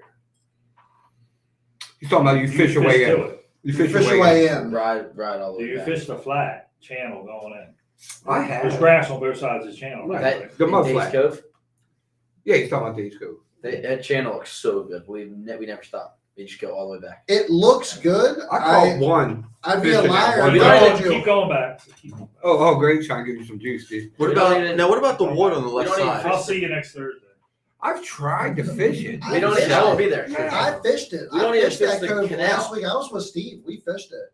We had one blow up in there, and we were looking down the whole time watching everything, and I'm like, and the current was moving, and I'm looking Looks like down. a We were fish probably tank. in like, dude, so Looks it was like like, a fish tank in there, don't it? yeah. Yeah, Where? it does. In the It pond? looks In the- insane. I'm like, there's no way. This is The one of the grass most flat? beautiful Days environments. Cove. Did you Yeah, see maybe. They're Did you talking see about how the where we fish got going stuck. in and out of there? Talking about where you got stuck. Oh, I We got did. stuck We there for a slowed while. down, and I just started. You know what I'm looking, talking and I about. was We like, got this is- stuck there You for know, a We you're while. fished for a while. We got one blow, but I was looking at it. I'm like, this is just like It this looks like looks some so shit out of good. an aquarium. Fish tank. Yeah, It looks so good. it does. Bluegills, freaking all kinds of shit. Yeah, There's shit everywhere. Are you talking about in days? He's talking about in the middle of days. When we are where you Right in gotta the get, channel where you where all gotta the get boats worried go about from. getting stuck. when The we're channel, it's the grass should, I haven't been back here, but the grass should be up on both sides. The channel. It is. I need to go back there just to Right. mark it. And honestly. then so by Just those the couple we have raggedy it. We have periods our, and it's stuff. a solid black It's line the now, same I think. spot every It's like an time. S. You run it as an I've S. taken It through ain't it. that much of a channel for one thing. It might It be is. a little bit deeper. Yeah, It exactly. gets- You might be talking about 3, 4, 5 inches deeper. Yeah, than it's not, anywhere it's not else. that But much deeper. it all depends on what tide you're fishing, really. Oh, it's deeper. No, it's like a deeper. foot deeper. Yeah, Like, it's a okay, foot or two. okay, Some a foot spots it deeper. gets. The grass don't grow in it. That's how deep it is. The I grass thought it was just boat lane Dude, from the everybody. grass, You know, when we were from grass every grows- path. grass 2 weeks grows in the forbidden zone Google at Earth 12 it, you'll feet. see it. You'll see When it. we were You'll see running it. in 2 weeks ago, there was, a giant bait ball right on the edge of that. Yeah, that's what Greg's Weed talking lines. about. They were busting all over. I plane through there in the morning sometimes. You see stuff busting everywhere in there. Yeah. It's I the, ain't dude, saying too much. it's the highway. It's the highway in and out. You can't say that nothing The ever boat travels lane. The in boat and lane. out. That's what I call Well, it. we'll be running in there. We ran in there in the spring or it was the fall, and I remember 2 times in the past year we shot up a fish run through there. Yeah. I Yeah, I was hit the going back cart to one a time. shallow.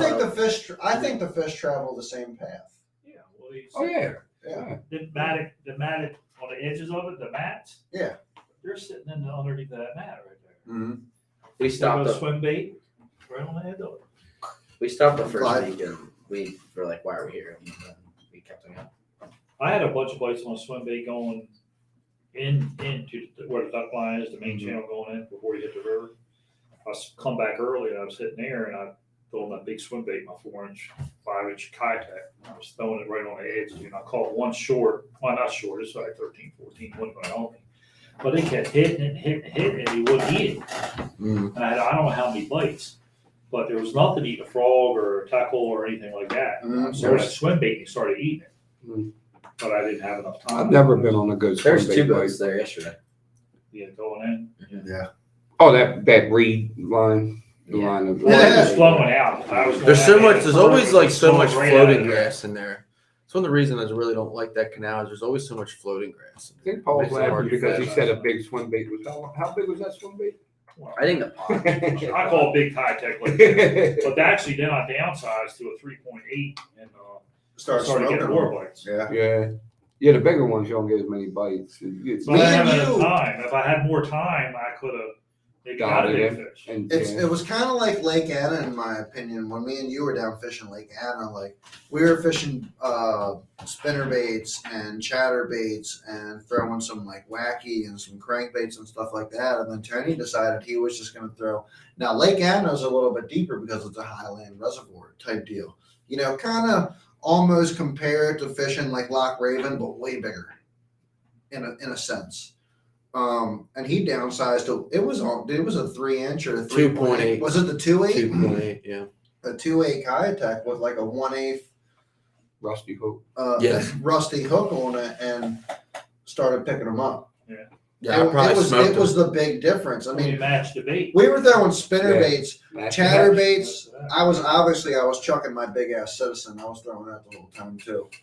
But as soon as he tied on that 2.8, It was instant. it was For chew real. time. It was chew time, and it was like there is such a big difference in what they'll eat. Yeah, And so when. the bait, that was the bait there, probably. Yeah, Oh Well, is Kevin still on? I meant to tell you, Chad. I'm sorry, but I forgot to tell you. yeah, with no paddle tail. That did happen. That That did was happen. pretty funny. On the dock. I know you may not be familiar, but they're stream catchers. They're big swim bait guys. They're very popular in swim They were bait. in Yeah, the, yeah. They were at the Gunpowder today. I meant to tell you last night. I totally forgot. Nah. So just now, swear to God. Dude, Kevin, I've been highly considering buying some of their swim they baits. were here today, and I forgot to tell you. I'm What's the- sorry. What's the guy's name? It wasn't Alston. It was the other one. That Mike or the father was here. They're practicing for the Dream open, probably.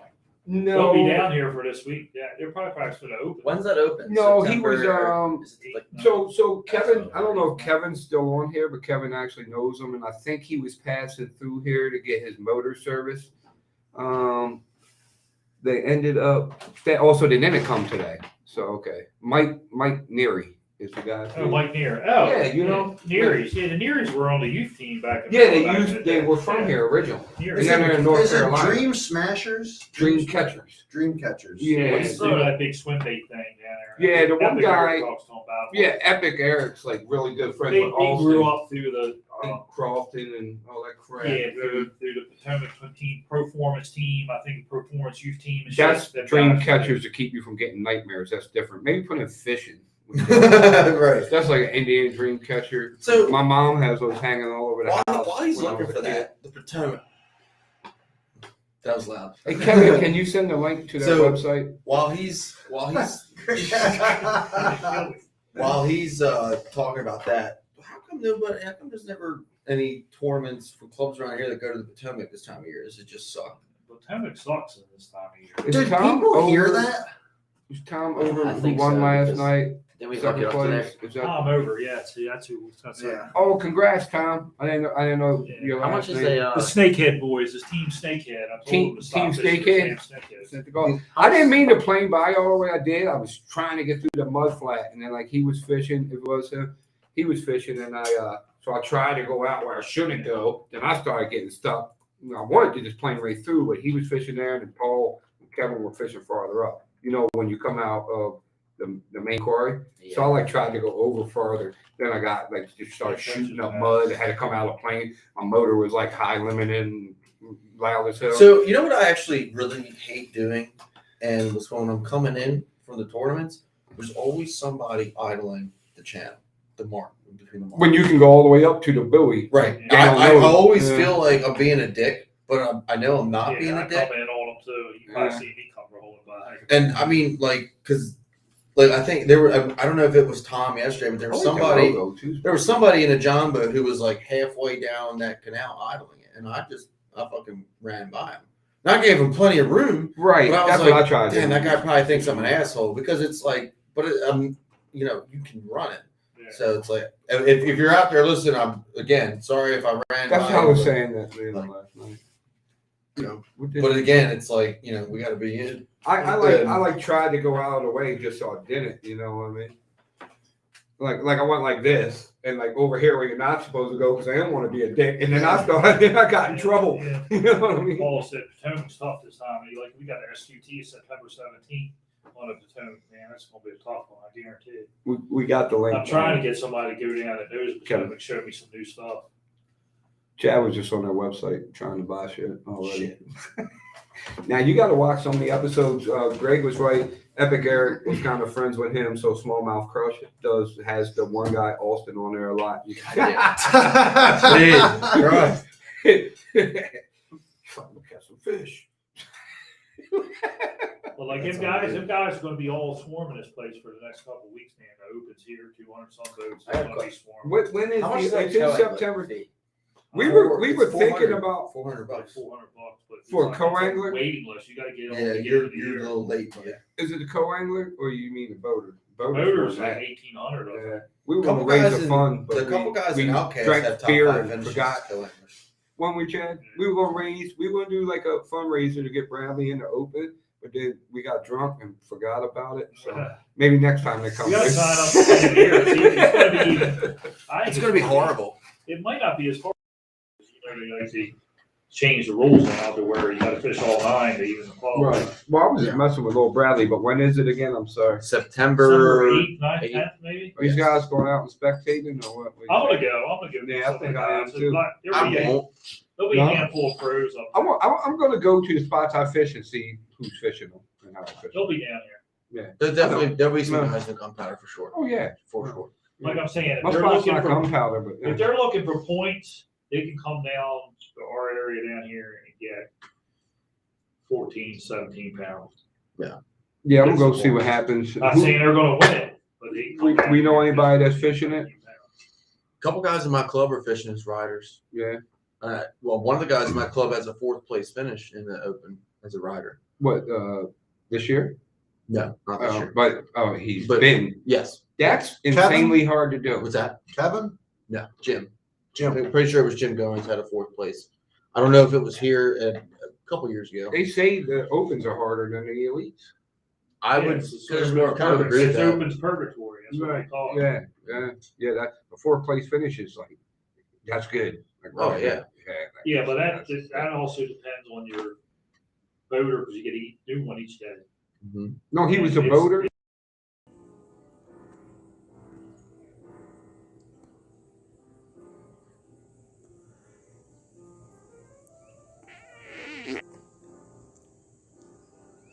To the bottom of this. We gotta get to the bottom of this. And me and Chad was debating this last week.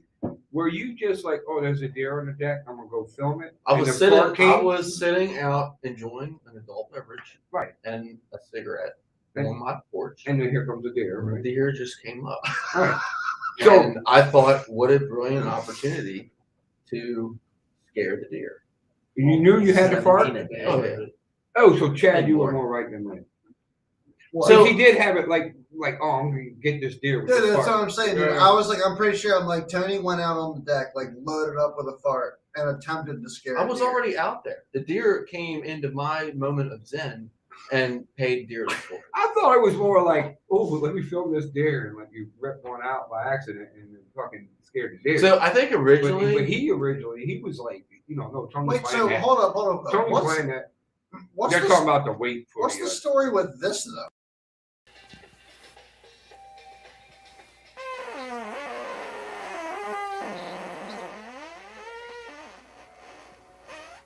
That's why it's called shenanigans, dude. that one just happened. That one just happened. You know, That was just you just decided to record that one, huh? I knew it was going to be good. Martin said. So last week, and I think Tony was like, and that was in my ex-girlfriend's bed. Yes, And yeah, true. And Martin, like a half an hour later, goes, I farted in her bed too. It was like a half an hour later, dude. Like we had totally forgot about it. It was I hilarious, farted in dude. her bed too. Don't you remember? Was it something like that? Like it was something like that. Oh my god! I don't know what happened that day, Oh, Martin's actually fishing the open. but I'm pretty confident that there was Mexican food involved, and she was in the shower, and I'm like, damn, I'm in pain, man. Gastrointestinal. Joey needs to go see special. us. I think Martin's saying he would donate for Little Bradley to fish. I think that's what he's talking about. It's too late. We gotta sign up we early. screwed that I up. think We it's screwed it $400. all up. So when is Not it? that The bad. signups for that probably closed around Oh, they'll July. be coming for sign up probably after it's over with, probably November, December or something. Probably comes out early. So So yeah, it you says got to. Kevin, Jim, Andrew, and myself are fishing it, Martin says. I'm pretty sure they're all riders too. Mm. I No mean, it's voters? just Well, no voters. it's just the cost. It's Well, like then you see- $1,300 for a But voter. Paul said he thinks 17 days when I win it. In think September, it's gonna it's going to be be more than more. that. It's going to be more. I think it's gonna be 19. Because you got the local hammers are going to be out there. Like what's his face? What name? He won Valor? last year. Well, the world he might be fishing it. With the guy from Dorte. Centaur won it last year. But last time it was here, Oh. Centaur won it. He had over 20 today, I think. So apparently Mike Neary from Dream Countries is watching. So what's up, Mike? Oh, What's hell up, yeah. Mike? Very cool. How's it going, man? But yeah, I remember them guys and the Erie boys when they were in the. I'm pretty sure, but correct me. I think they were the Pro Formers fishing team down south. Mm-hmm. Yeah, I think they're out in North Dude, Carolina. A now. lot of these kids, when I first started out, when I got my son into it and everything, the kids club and everything, there was a good youth tournament scene going on, and a lot of the guys that stayed into it. A lot of those guys are- bringing hammers now. That's it. I kicked myself in You the see ass picture for of that. Little Mikey. Oh yeah, Dorte looked like little Dude. Bradley. What's What's up, Dream Catchers Fishing Supply? When I first joined Team Outcast, I remember looking Team at the Outcast Facebook. Juniors. I ran I- Team Outcast Juniors. I found it on Facebook and I recognized faces immediately. And I was like, holy shit. Like, if I'd have known about this, I'd have been doing it when I was a an kid. Outcast for like 3 years. It's like, if I'd have known about it, I'd have been doing it when I Chuck was Tony? forever. Huh? Chuck Tony. Yeah, Charlie Dowdery is the one who started. Mhm. Chuck was in it, yeah. But yeah, I had not, like, when I first got into fishing, I thought you had to have a boat. That's why I went and bought one. Oh no. Oh, Mike's Did I brother, wish I Johnny, would've, was Johnny Dorte in there too? Mike's brother. Johnny was in it. Yeah, that's what dream catchers. Dude, like I just like I got started bass fishing at like I wish I 19. would have known early on that I could Right. do the rider thing. See, Dude, like old Austin, Mikey. Austin, Johnny. that's how I got familiar with dream catchers. It's because of Austin. Pudgy little boy. He's hilarious, dude. Like I've seen What is him that? on That's Mikey, Smallmouth Crush. and that's Johnny Duarte. You know who they are, right? Yeah, you're like taller than Michael Duarte, ain't you? Yeah, that's crazy, You dude. see who they are. We got to show that on Johnny's there. got the jersey. Let's on. see that on there, dude. Can you hold it up to the camera? Kind of. Hey, Is can it gonna there you focus? go. Yeah, it's kind of Yeah. kind of. If you send that Is it if you send that Georgia? to me, I That's can Mikey. post it. Yeah, send it to him, Greg. And, yeah, I mean, it's like I really, really, really wish I would have gotten into it back then. Yeah. Like, I mean, I was into fishing, We but went I to didn't know. Potomac, Dundee. I just went didn't. everywhere. I didn't even know that it was a thing. Like the extent of me fishing growing up was on my uncle's 15-foot skeeter, which we've all seen at Joppatown. Oh, The only guy that launches in a Ford Escort sedan, right? Like Dude, still makes me laugh. dude. legendary. Zebco. Legendary. Like well, the best was Zebco. when me and Chad pulled up to my house after fishing one day, and he just got like the 1,000-yard stare on his face. I'm like, "Hey man, are you good?" And he's like, "Whose car is that?" I'm like, "It's my uncle's." He's like, "That's your uncle?" And I thought my uncle did something stupid on the water. I was like, "Yeah." You just recognize him from the boat ramp. He's like, "That's the guy that launches with a compact car with front wheel drive and like spins tires on the ramp every time." Like, yeah, it was. The first one, it was a black Hyundai, and now it's the gray Ford, or not Explorer. It's like a gray Ford Escort or something. Johnny's They got wanted- the casting kids he won. That's what I was saying. He's got a Casting trophy. Looks Kids. like the Bassmaster Classic trophy. Right, because that was at the classic, right? Casting And Kids. my son and That's- Johnny went to Arkansas for the TBF championship Let's say Matt down there with that 200 some kids down there. Matt Pangrat won Casting Kids before. Is that? Oh, you gotta put that. Is this going up? Justin Bronson joined the club. You know who Justin Bronson is. Justin Bronson's a hammer now, man. That boy. I wish I'd have known about it, dude, because Here we go. I just didn't know that it was available back then. And it definitely seems like so many of the guys that are big sticks in my generation today have been doing this for years. There we go. Here we go. Yep. Team Outcast Juniors. Yeah, because the girl there, I was Charlie Dowdery's daughter because she started it. Oh, And and that's that's Dirte, right? yeah, that's Mikey, Johnny. Little That's Mike my son. The Duarte. tall one is my son. Oh, that's your son there, Greg? And that one boy, he's the one guy's dad's son. He's a hammer too, dude. Well, you got Johnny and Mike Duarte, Greg's son in there. What year was this, Those are my Greg? sons. What year were you Yeah. talking about? Dude, I don't even know. My son was probably 14, he's 25 now. 10 years ago. At So least 10 years ago. 10 years ago. 2012, 13. Yeah. That's a good Look at picture. Mikey though. I got Yeah. Yeah, look at Mikey. Yeah. I like it. That's good stuff. That's cool, man. man. That's He still has that same look when he that looks boy at you. there, that one boy Like standing Mike, next you to want to catch Mikey, him? And that's what he's you a hammer, fishes the Federation a lot too. Yeah. That one boy there, he fishes Federation too, Nice, or Nation. nice. You start him out young. Couple. And that couple wasn't even all. Later on, we got some more kids. Like I said, with Justin Bronson, he's fishes SQTs and all. He's good, dude. That's awesome. That's cool as hell. I'm so not upset, but I wish I would have known that things like that were around. Hell, I wish I would have known like if I could have joined a club as a rider at 16, 18 years old, I would have done it. Like I would have Right. joined my club as a rider 3-4 years before I bought a boat. Yeah. If I would have put it this way, if I would have known I could have been a rider, I may not have a boat right now. Right. For real. Yeah. Like, you I- bought I- the boat so you could fish. Exactly. I didn't think you could fish without a boat. Well, I yeah. didn't know it was a Well, it's a thing. good deal for somebody who don't have a boat that can get into a club and just go fishing and everything. Mhm. It's a really good deal because then you learn so much. The Oh, yeah. thing about I've always had a boat and I've learned my own stuff. I've went out time on the water and learned all my own stuff around here. Right. But it would have been so much easier for me to be a non-boater and just learn off everybody's juice. You That's know, where and I'm see it, at right now. You know, I've never fished on the back of anybody's boat in a tournament. actually, or what you anything need to before. do. You Never. need to fish in a club and go to different rivers. Yeah. Outcast. But You everything, too. but everything I'm learning right now That's is just what you because need to I'm do, launching too. my own boat and putting the time in on my own boat to go out and learn shit. Right. Other than being, I mean, like obviously there's a big advantage to kind of fishing with people that have been out on the water for longer. Yeah, A huge it's all fun and game, but Huge you're advantage. fishing the same shit all the time. Yeah. You're laser focused on one thing. Right.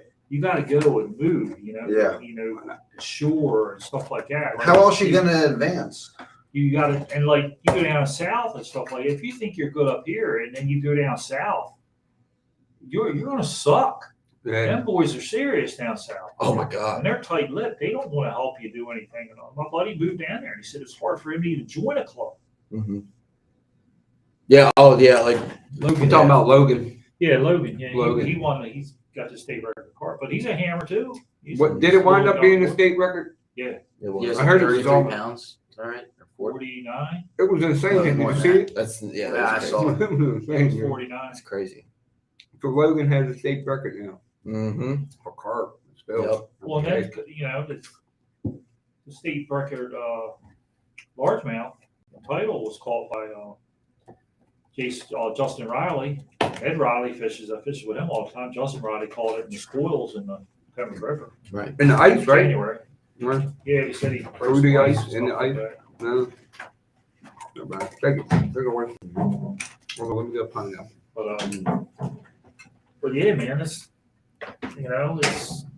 like being a co-angler. Think of it as I tried being a co-angler. I joined Outcast, and I tried to be a co-angler. And when you get paired up with guys, they don't have your same fishing style. When you've been in the front of a boat as long as I was, it just didn't work out. I just couldn't do it Right. because I'd be catching some fish. Next thing you know, the guys drop in. We're going somewhere else. So, when you get with a guy who likes to run and jump spots, that's rough if you ain't used to doing that. Right. Especially when you see people catching fish around you. Dan's down in South Carolina, and Dan says it's hard to join a club down there. And if you do, even if you do, they don't talk about. Oh it. yeah, they're tight-lipped, dude. Yeah. What I hear, it's tough. So But see, Johnny Duarte went to college and he went to Coastal Carolina, and he only went down there for the fishing team. You know, and that's where he's living down there now. But he's a hammer down there in South Carolina now. But he went down there and fished with the boys down there, and he finally let them in, and he's doing good, man. And it's like you got to get in with the click and go down there and fish. It's different, man. yeah. It's Mark, different. When I in VMI when we It's fished. life down there. Fishing is Yeah. life. Tennessee and shit like that. Oh yeah. Bass fishing is life. When I would fish Smith Mountain Lake all the time against the Virginia Tech guys, Yeah. Liberty, freaking Radford, like them boys would go and fish opens, like against the local hammers and win. Like that's who you're fishing against. Like you're not just fishing against little Johnny who's going to borrow his dad's boat for the weekend and go fish Smith Mountain Lake. It was like these Little guys have been Johnny winning Dorothy. tournaments on this lake. Can I get one, Chad? For like 3 weeks in a row. You know what I'm saying? Like, I and not to get on the college fishing conversation here, but I truly believe that college fishing is almost, if not just slightly below the competitive level of your BFLs. Yeah. I really do. Oh, Because Yeah. a lot of them guys, like a lot of those guys that I know of that fish with the newest, latest, and greatest, like a lot of their family members, uncles, dads, or whatever, are absolute beast hammers somewhere, whether it's local or whether it's BFLs. I know a lot of guys had old man that would fish the coasters. A couple guys had dads that fished FLW Tour. So these guys grew up kind of like we were talking about with the juniors, doing it every single day. Well, day in and I day used out. to take, I was in Baltimore Bass Chasers and everything like that for a long time. And there's like a 30-member club. It's one of the biggest clubs in Maryland. And my son used to go with me all the time. Dude, I told him when he's 8 years old, I started taking him till he was like 12 or 13 years old to all my club tournaments. He went with me. And we would get in a pot with money and everything else. And dude, he would finish in the top 5 and stuff like that. He'd get mad, dude. They get mad because he had the little kid beat him.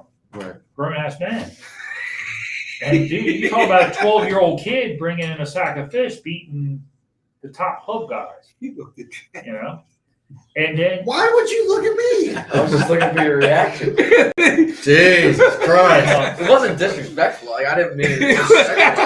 So And that's how disrespectful. I didn't mean it that's that how the way. kid learns. You know? That's how the kid learns.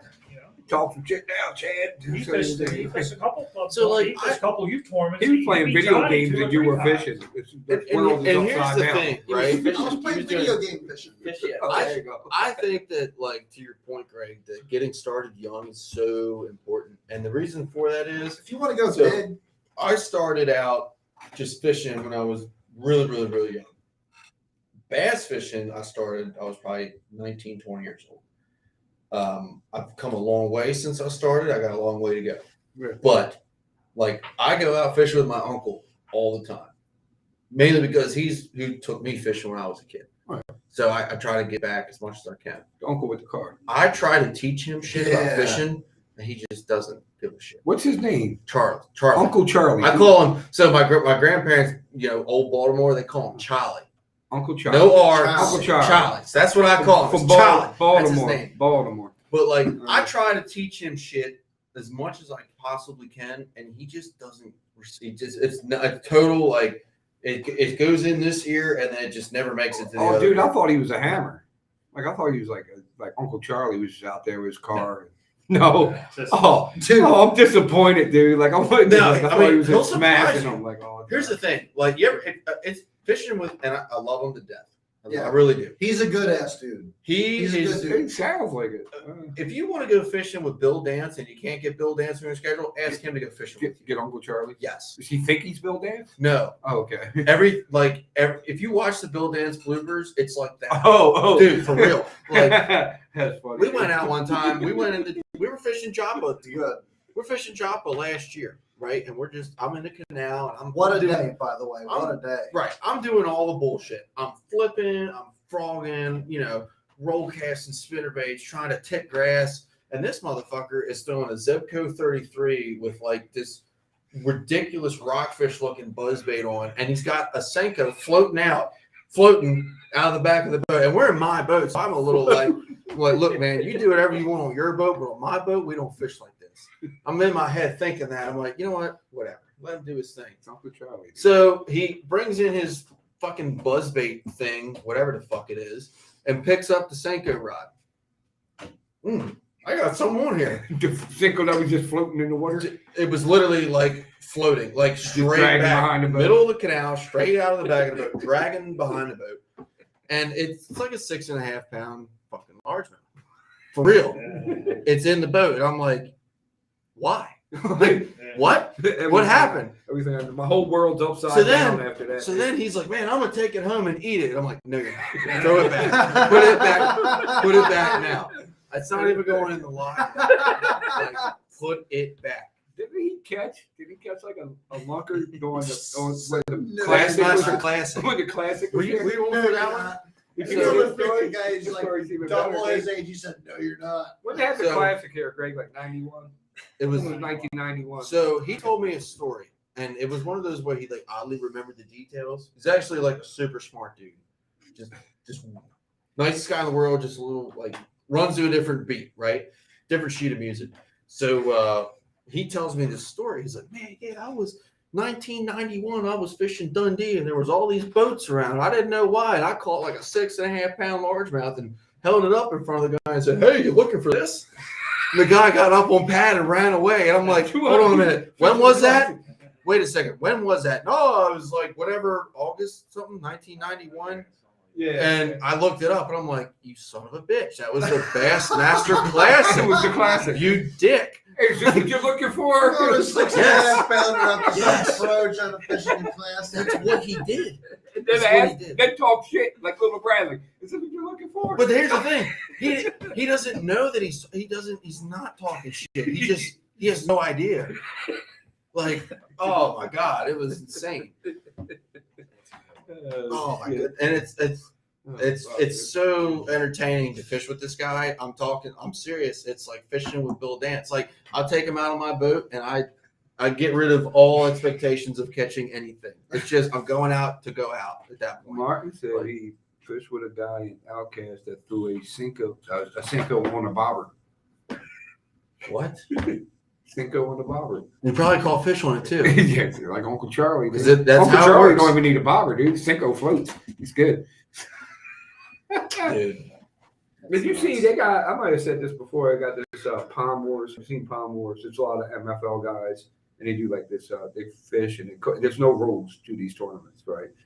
It's like friendly, fun tournaments. But Jacob Wheeler, like he's trying to catch like a sunfish, and he's going to fish it with a bobber and puts the bobber on upside down. He had no clue how to put a Jacob Wheeler. Really? Did not know Wow. how to put a bobber on. Damn. That's funny. He was like, Wasn't he in the honestly, gunpowder a few years ago? Yeah, when Brian Dyson on? I can't tell Brian Dyson's I story. remember that. We gotta say the Brian Dyson story for when Jacob Wheeler was on the gunpowder for when Brian comes on. 'Cause I won't do it. No That was the justice year if I they tell were gonna come here. That It got flooded. canceled. Yeah. Yeah. Yeah. They were all in town. Like people was like, "Oh, I just seen like freaking Gerald Swindle at Walmart and like all kinds of like crazy posts were coming up." I don't know remember if Gerald Swindle was fishing it there, but you get what I'm saying. I was out fishing. Brandon after Palaniuk work was one at day. Target and like he had all kind of crazy Facebook posts. I was out fishing He's after a work hammer. one day, and some Oh, dude was yeah. like, "Are you fishing that Bass Master tournament?" And I'm like, "No, but thanks." Ranger Ramon. Shit. Martin? What are you saying? The guy threw his keys in at the water at the J Tower. I lost my keys at the Job of Town Ranch. Who threw their keys in the water at the Job I at told Tower? him that. Was it an Elite Series angler? Because that's juicy story right there. I think he's talking about the guy with the Cinco and the bobber. Watching that guy swim for his fishing rod a couple weeks ago was hilarious. I missed that. I missed that one too. Yeah. Yeah. Some kayak guy launched his kayak on like this redneck trailer. And like he bumped all his rods were sticking out the kayak. And when he like backed the trailer in to like launch it, one of the rods hit one of the pylons and fell into the water. Mm. And I'm like pulling into like I can't remember. I was pulling out or pulling in, whatever. Dude, all I see is the guy like walking around his car like in his boxers and just like walking into the water in his rim. And just starts swimming around with his feet like Did he looking find for it? his feet. I don't know. Dude, we gotta get Me and Scooter left. we gotta get your club president on here. Clint. Clint. Yeah, me and him.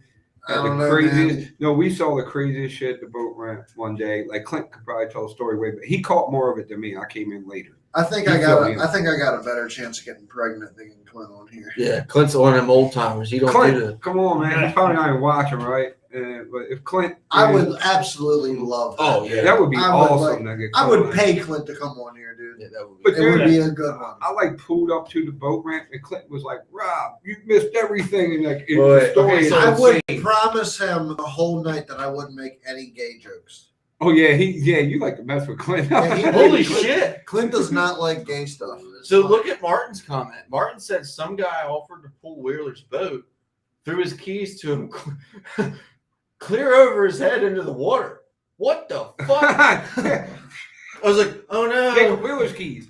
Damn! Brian Holy Dyson. shit, dude! Brian Dyson's story is better than that. Imagine being that guy. No, I don't know. That I was, need to hear this. Why can't we get Dyson I on don't. here? That Is one's Brian funny. on? that was Dude, real. and Yeah. Brian tells it. Holy like, crap! I'll tell the story if you really want, but it's so much better. No, dude, I need Yeah. to hear it from Brian. Yeah, Like, Brian we need to needs get to Brian tell on it. here. So me and Chad fished I one was of the there Thursday that day. nighters last year, and we were bullshitting outside the ramp like we always did. And I get in my truck. This was last year. Go to find the keys, start the truck. There ain't no keys. I'm like, no. I call him up. Me and Chad, we communicate almost exclusively through text. Kind of funny. Mhm. And I call him. He's like, "What are you calling me for?" I'm like, "You got my keys." He's Sounds like, like Chad.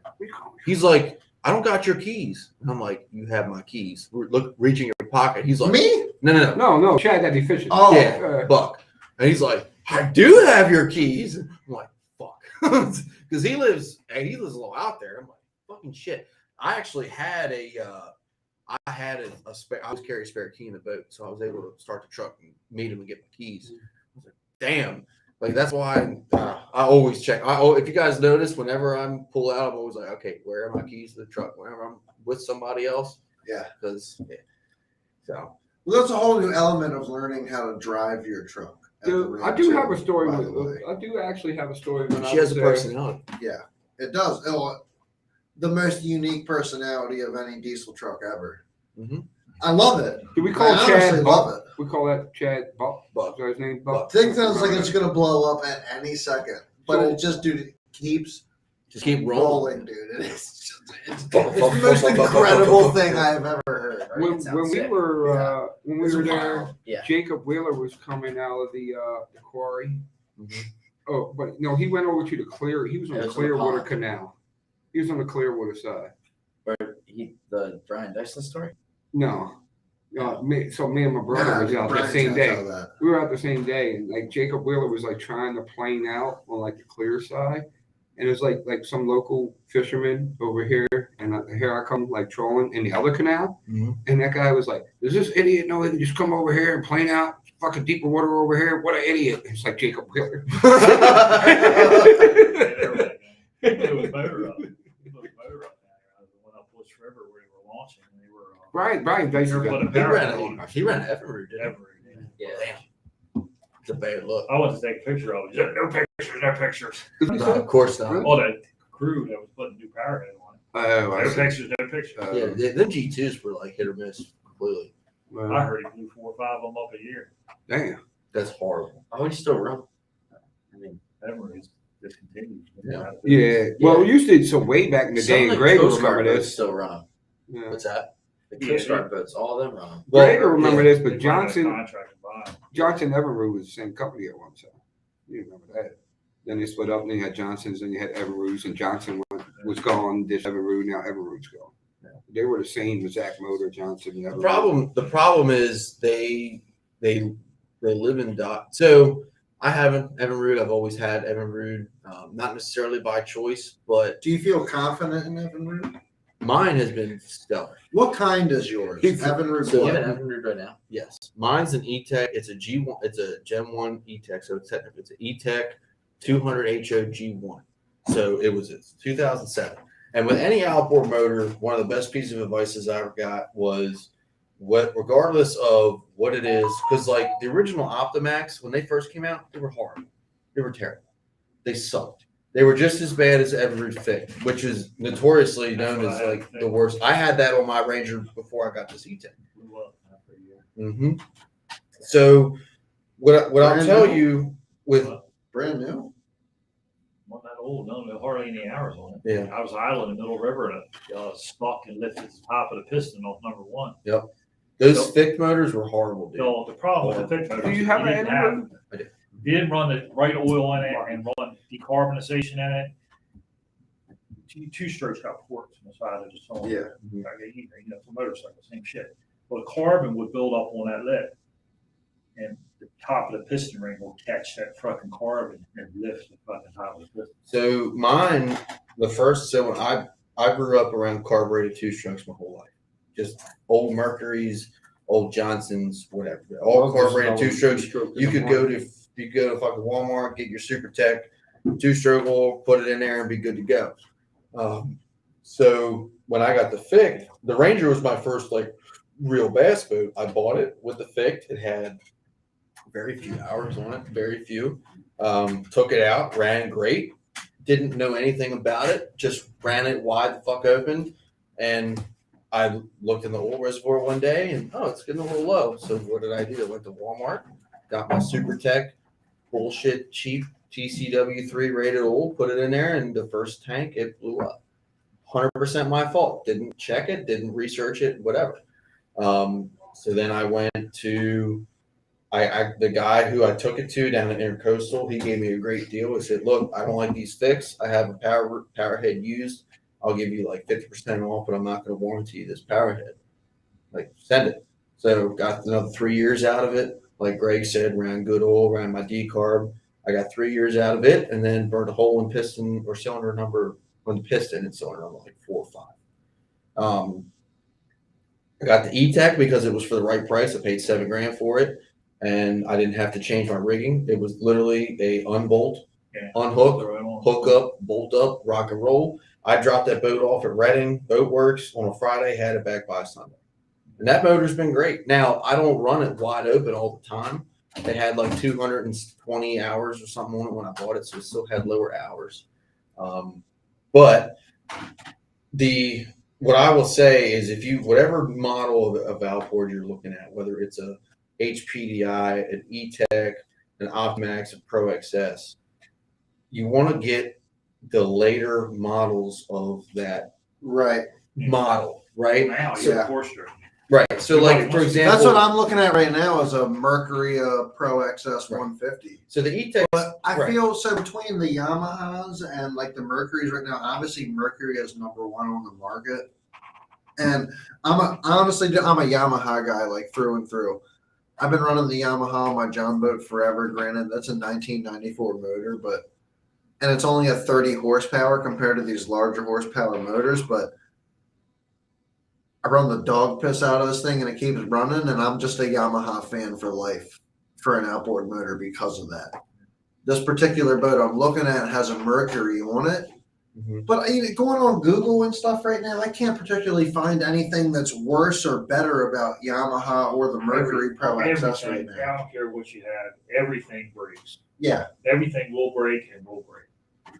But I think Yamaha is a slightly more reliable than Mercury. I hear Suzuki's really reliable. that's what I hear So too. if you look at the most water reliable. and Yeah. stuff like that, they run Suzuki's. Yes. Yeah. And but they aren't as fast.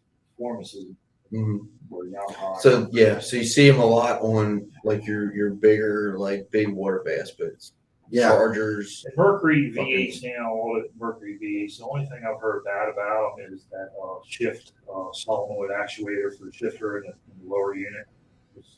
They've left a lot of people high and dry with that.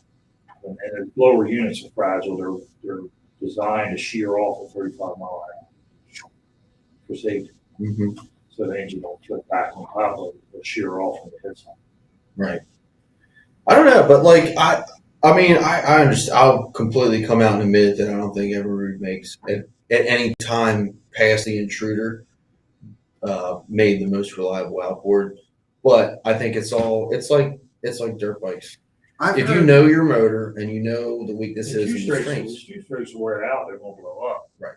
You know, basically all four strokes now, it's basically an automotive engine turn up straight up and down. Right. Basically same thing. And somebody told me like years ago when Mercury first come out with the four strokes, they were Yamaha power heads. mm-hmm. They had a contract with Yamaha doing the power heads. The V8 is all Mercury. and Yamaha's power heads, they freaking. Every time I see a Yamaha, some of the older The Yamahas, first Yamaha shows power had heads problems. like Yeah. Paul's motor. I'm just gonna say it, like Paul's motor. Paul's got like 3 power heads on his motor on that He had Yamaha. an issue with his. Yeah. The OX66s are pretty bulletproof for the most part. But Greg, you had a good point earlier. The early shows had some issues. The 2011 model in particular. There's something weird.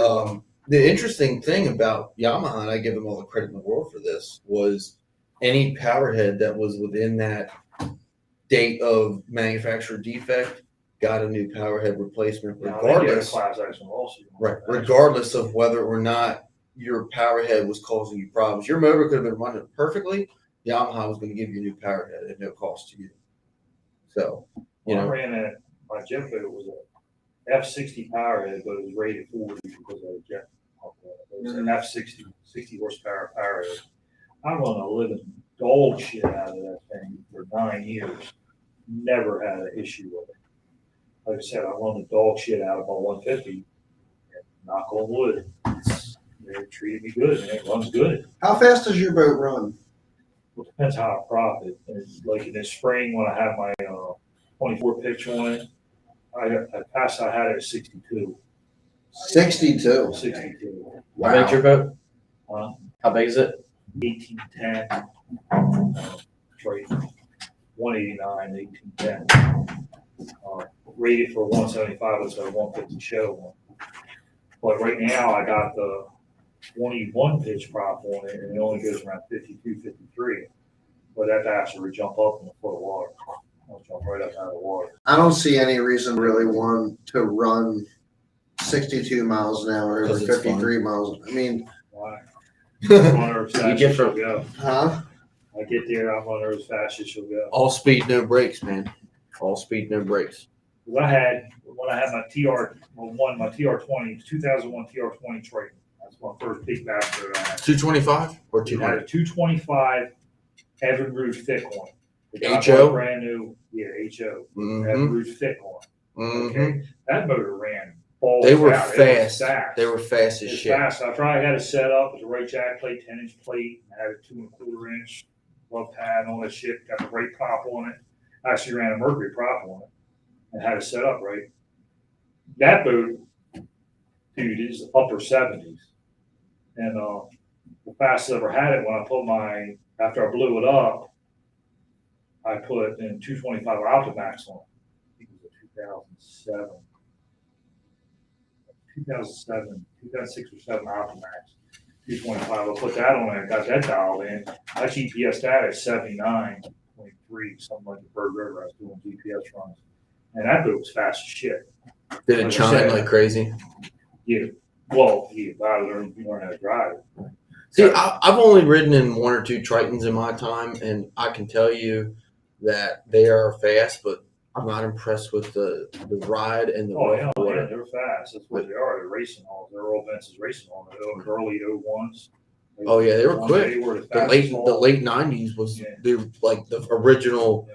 go fast bass boat outside of the Gamblers and Yeah. Bullets and shit. I ran shit out. Like I said, we had a Wednesday night threefers at the Wilson Point ramp. Like I said, I told you guys, ran to Bush Creek. Like won them threefers 3 times in a row. Go run into Bush Creek. Nobody would run that far, man. 16 minutes, I would be pulling into Bush Creek from Wilson Point over Wow. rolling.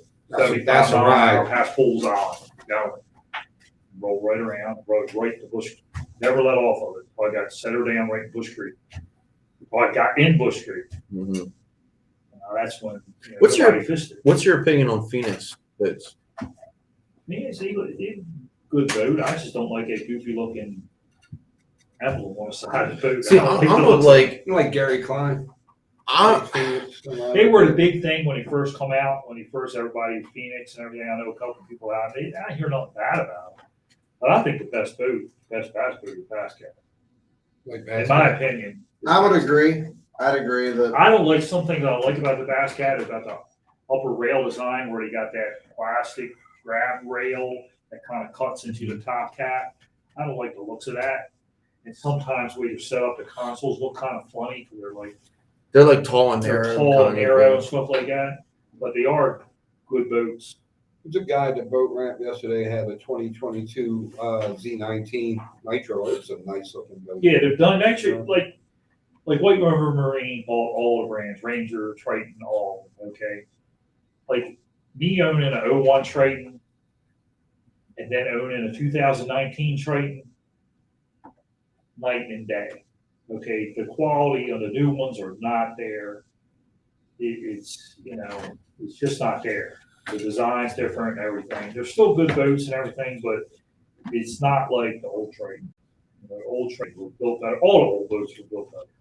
Oh, the VX, the composite hull and all that stuff. the Red Ranger's a tank. Like I don't care, it's a fucking tank. But like I said, you buy a Ranger.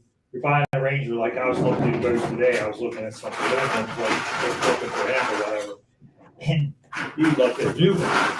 And I'm looking at these freaking prices, dude. Oh, it's insane. You are paying for that Ranger name. Oh yeah, And the absolutely. Ranger name isn't backed up like it used to be. Ain't With full the flood box. no more. Okay, I they're agree. made on the same factory as probably the Tritons and the Nitros. Okay, I don't know exactly for a fact, but that's what I hear. They're in the same factory where the Tritons and Nitros come off Yeah. and stuff. And I've been the looking at a prices Ranger are recently. ridiculous, dude. Yes. It's like I was looking at $50,000 for Aluminum. Oh, 19 170. AP. a 188. A 188 How about is the- That's $40,000. 188 is $40,000. A 19 AP right now, fully loaded with sonar 52, poles. 55. It's about 52, 53. Then you want to do tax, you're going to be 55. How about Yeah, the it's ridiculous. the 50 Yeah. the whatever anniversary model, the 55th anniversary 521R is 109 It's grand. ridiculous. 109. It's a rich, Buy me a that's the rental rich property for that. people to have. You know what I'm saying? Like I told him, I said, "Do you really need a new one?" I sent him a picture of a 01 TR21 or the 02 or 4, Yeah. and he sold that today. And by the way, Did he? but that was a clean boat. That's a big boat. That's a 70-some-mile-an-hour boat. And a big boat, 21 TR20, 21-foot Triton. That's a big boat, but, you know. I'm scarred from buying I have a no used boat. warranty. You'll probably have to upgrade it. You probably have to upgrade some wiring. And well, I think he upgraded. He had poles on it and all this other stuff. But I think he wanted $24,000 for that, which he got the price for it because what's the price of new ones? Oh, absolutely. It's But back 10 years ago, 11 years ago, when I sold my 21, I sold it for $15,900. $15,900 I sold it for. If I had the same boat today, I could probably sell it for $18,900, $19,000. I guarantee you, I could It's crazy. sell. You have a TR21 01. Mine was a 20. You're selling it for. You could probably sell 20. Easy. You could probably sell your boat right now for what you I paid heard for they're it. in demand. Them hulls are in demand. 01s, Mhm.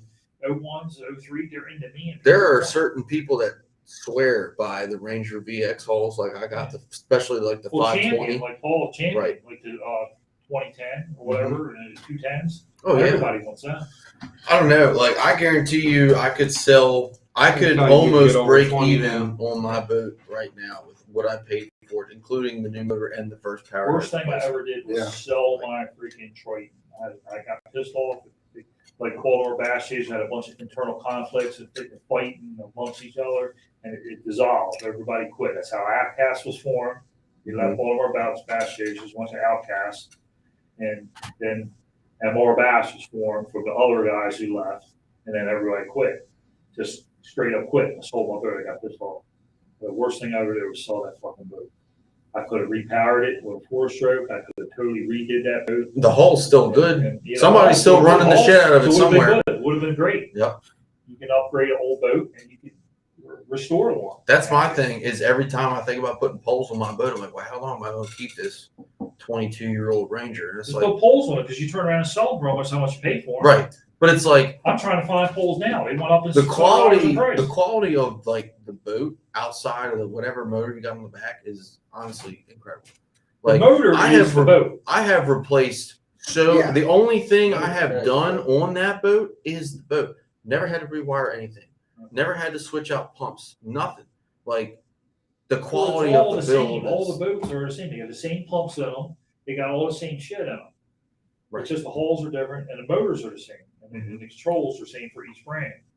But, you know, it's just, people look at this price tag at $80,000 for the average big bass boat.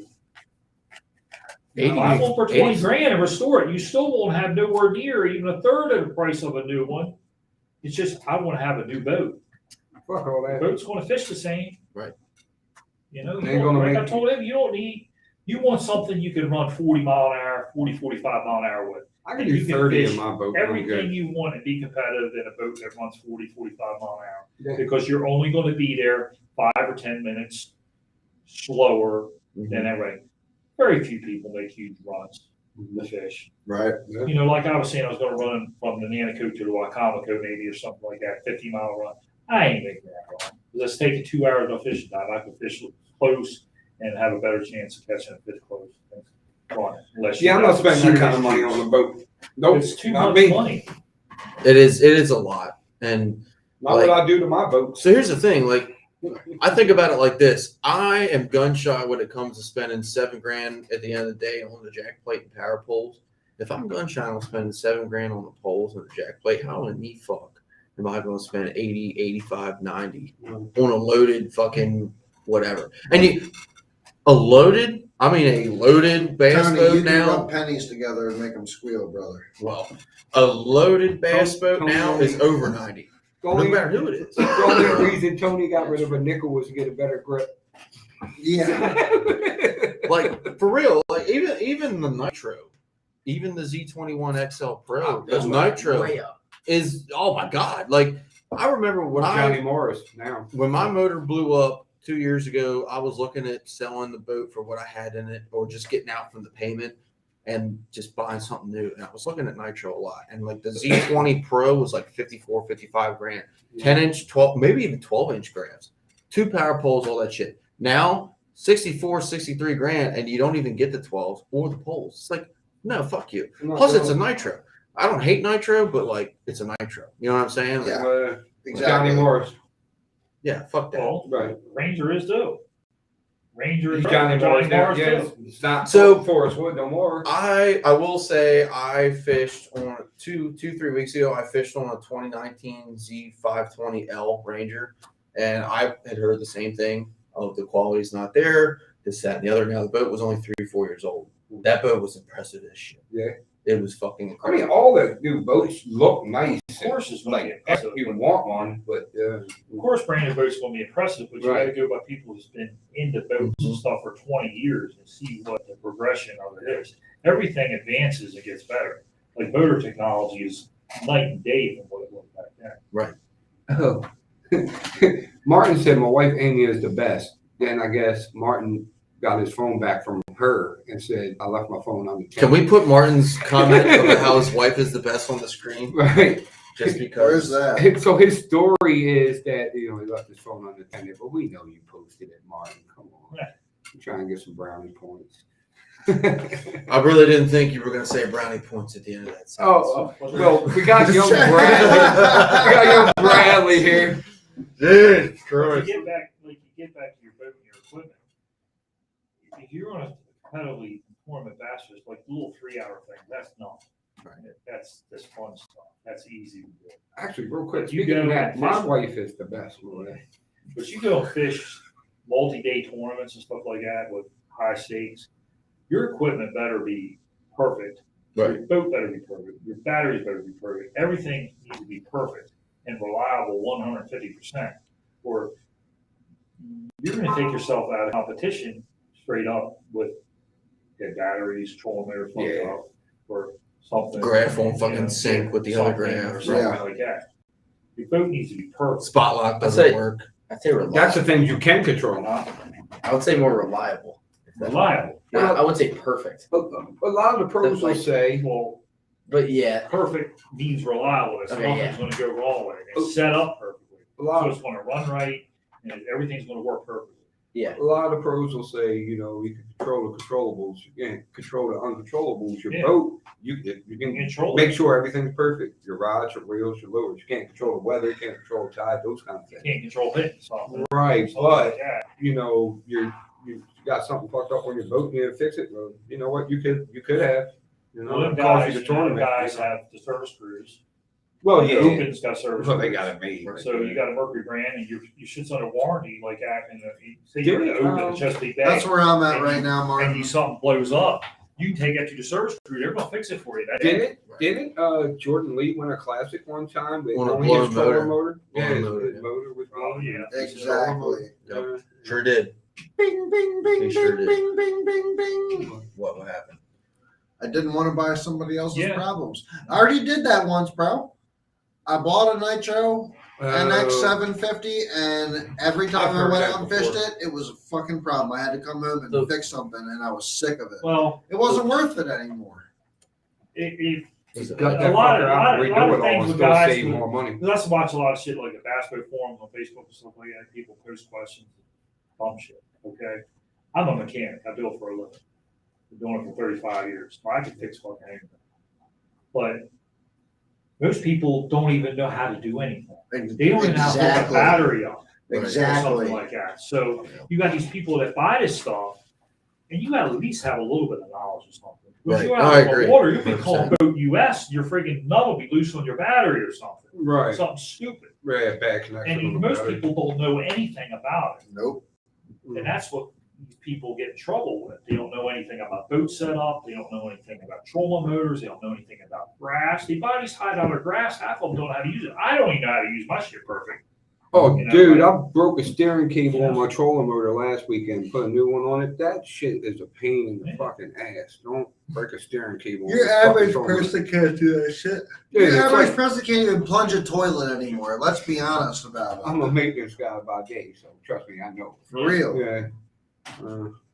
But like boat shit's easy for me, man. I break people's boats, put trolling motors on, ran heavy gauge. Yeah, my wire, problem and was the all carburetor. Remember we talked about my Yeah. problem? It was that shit. I carburetor. told you, Pablo's by a closet up. I got to wind up replacing the carburetor. Can somebody address this comment? What is happening right now? Can somebody address that comment? Sorry Oh to my be goodness. disrespectful, but I can't help but notice the hot daddy in the Philps shirt. Who's wearing the That's Philps shirt? Rob. Rob What did I do? has the has the perfect thumb for penetration. I can feel the inside of my butthole throbbing just looking at that. Thank you. Oh my God, he held up. Oh, what thumb is it, Rob? I don't know. Well, hold on. Hold him up because now do sideways real quick. Okay, so the left thumb has a little bit more of a curvature. It's got the curve. Yeah, that's It's correct. got the curve. Jesus Christ Almighty. Do you know who this guy? I have no idea.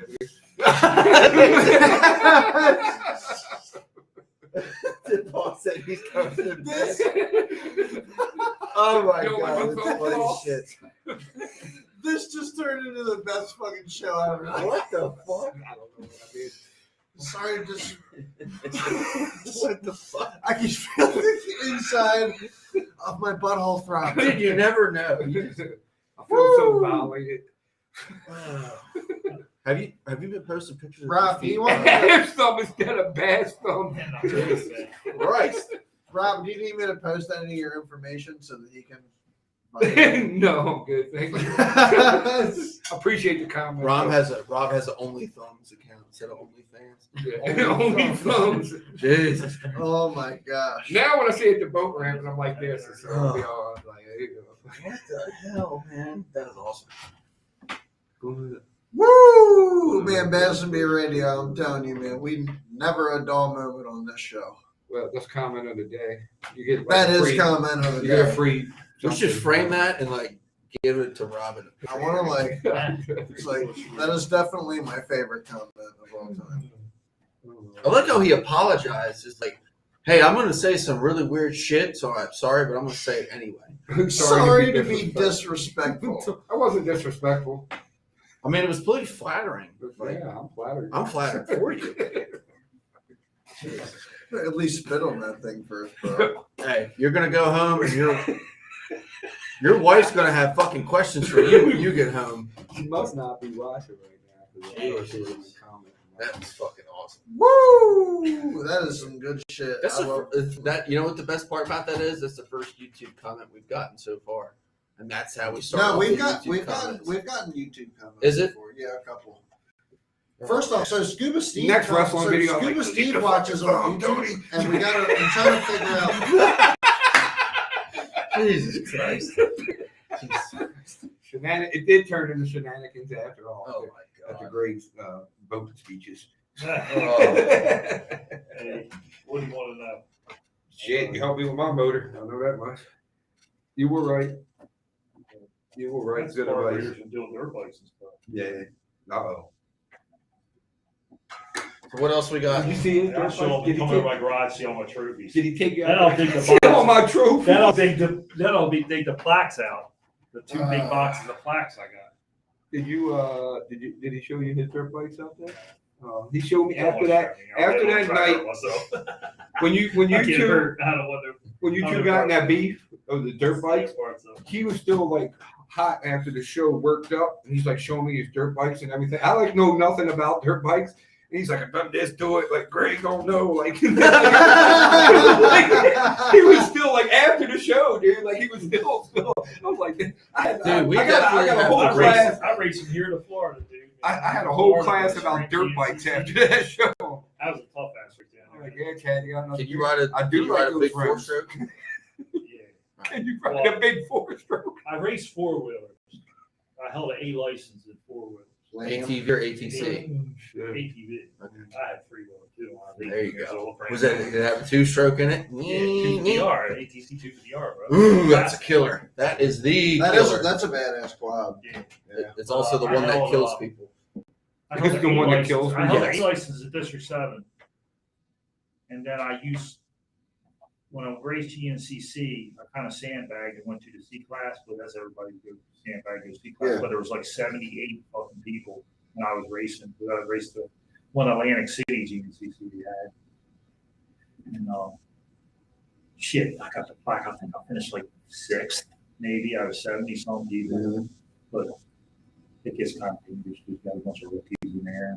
You got to pass all these So people. many That's how I got passes in hurt. between trees That's how and I shit got, like that's that. how I Oh, got yeah. hurt twice. You can't see a lot of One times what's going on in front of you. Can you Yeah, take you're that beer going- can down? You're I going can't see wide it. open third gear through tight woods and Yeah. Quad just barely skims through the trees. Oh, Yeah. Yeah, it's Paul said he was fired up. I think was Paul here that night. Either way, yeah, you got him all worked I was up. fired He up was- riding his mini bikes, yo. Oh, here we go. Ride Here we that go. mini bike, In bro. person. Ride that mini bike. That mini bike is fully built. I have triple Here the we go. horsepower. All right. I know. I Now, saw. wait a I minute. saw. If we're gonna do this, you got to do it in the WWE. Through the horsepower on this dirt bike. Can you handle this? If you're gonna ride this mini bike, you better get your mind right. Like, it's like- You know I what? ride Jesus a Christ. 110 because my kids had a CRF 150. Yeah, 150. Mhm. I actually Big ride wheel. that through the trails like wide open. Like I mean, They're hey, and wide they're open, so go much fast fun. enough. They're so much fun. As fun. shit. The slow Exactly. bikes are fun. The big ones will kill you. That's what the most fun was about like having the 110 was just run that thing. You know what I mean? You just run it as a floor. It's just fun. Yeah. See, I feel like the 252 stroke was like the ultimate. You could do whatever you wanted with it, but you could also rip some shit with it.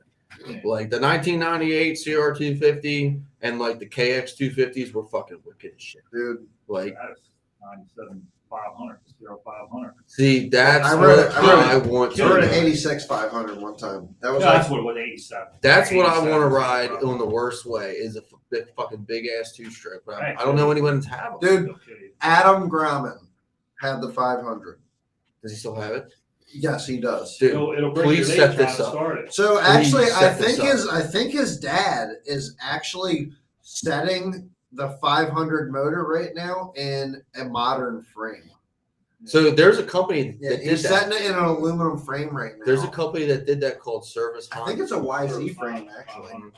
The 500 AF. They made the KX 500 AF. They also made a YZ 300 AF, which was interesting. They took a YZ 252 stroke, bored it over to 300, and put it in a 450 F. I have no idea how they managed to bore a 50 over. I mean, what? Aftermarket Sanders or something. It was crazy. I don't think you're still in business. I like two stroke like dirt bikes. I like two stroke dirt bikes. But four stroke dirt bikes are easier to ride. Adam said his dad has the 500 AF. Are you serious? Dude, that is incredible. Like, Yeah. Yeah, that is some badass shit. yeah, dude. I'm telling you, dude, this bike is disgusting. They're hard to ride, dude. No, it's too much. It's too much. I can remember. The big I can remember 454 going across the strokes are field hard. every It's too much. year. The 452 strokes They had, are horrible. Yeah, Yeah, Like- Rhino on the motocross podcast I listen to sometimes. And he was saying the modern four-stroke motocross bike is too much for any amateur to just go by the showroom and fucking ride it. It'll fuck you up. I rode one.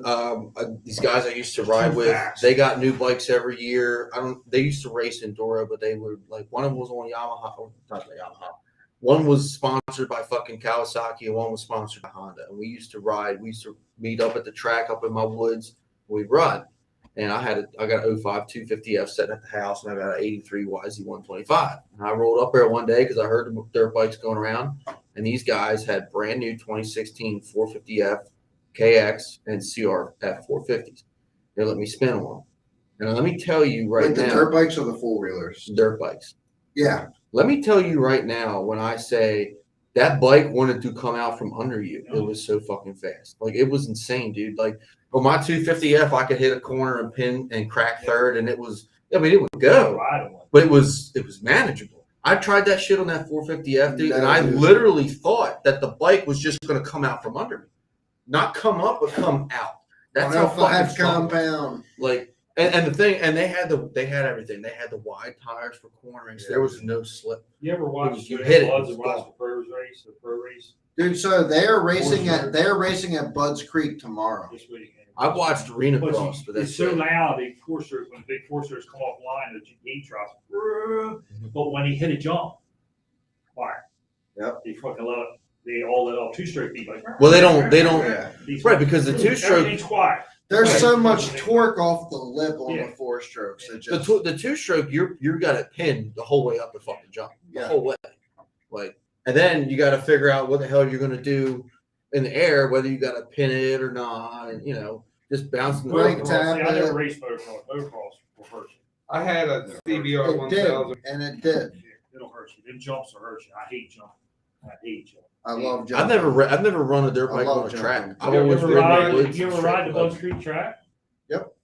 Yeah, because I rode it. They used to every spring and fall. I could you had the clear the I blue could and clear I gray. could clear 2 jumps on that whole track. Shit turned Well, you had the blue and into the gray. Dude, there was I wasn't hare fucking scramble. with any of that Hare shit. scramble. They used to run all the woods, the flat track, and everything, and you get on the motocross track. Yeah. And dude, that first time I rode, I was on my Banshee, and dude, I come off that big golf hill, dude, and like soaring. I got Henry scared Hill? off of it, man. I got a guy. Jumped off the back of it, landed on my back and shit. I got a buddy that goes to Budge Creek all the time, Rick. Yeah, so we said. So I had a CBR 1000, had a motorcycle crotch rocket. Well, first I had a ZR6, then I had a 1000. That's why I wound up selling to buy my boat. I had to get out of the motorcycle crotch rocket. You would die earlier. Did you race that? Nah, we just we kind of Yeah, I'm sure you raced it down the highway. right. Yeah, we kind of raced. The pictures there. I see a large correlation in but You were coming laughing from at the picture. motocross to bass fishing. Like there's a lot of motocross guys that are really into bass fishing. There's like for some reason like it's one of them deals where like dude like a Malcolm Stewart, Christian Craig. There's a couple of like Fletcher- top Fletcher pro Sherlock. riders. Adam, we do have YouTube live going. Yeah, that's where the comment about my thumbs was from. There's a couple top riders that are really into bass fishing. Yeah. And I think there's a correlation in between motocross and bass Well, that's fishing. why I did it, because I started when I was 29 or 30 racing four-wheelers and stuff. All before that, when I was 16, I was racing cars, street racing, all kinds of shit. Drag bikes, I raced drag bikes and everything else. And then I got into the off-road, and that was the funnest racing I ever had. 10-second street car, everything, drag bikes. That was the most fun I ever riding, racing off-road. But then I was getting hurt. My kids were born and shit like that. And I had to go to work one day. Right. So then my buddy got me into fishing. I didn't know nothing about competitive fishing. And then that cured my competitive streak of racing with fishing without getting hurt. Yep. You see what I'm saying? That's why I started competitive fishing. YouTube. He's got No, it's on YouTube. Plus, the other thing is too is like you kind of still get that speed thrill from Yeah, bass boats, stuff like that. Yeah. like I think running a bass boat is the closest thing you can get to running a Yeah, that's motorcycle why fast as that's why I shit. bought Triton. I had it set up, man.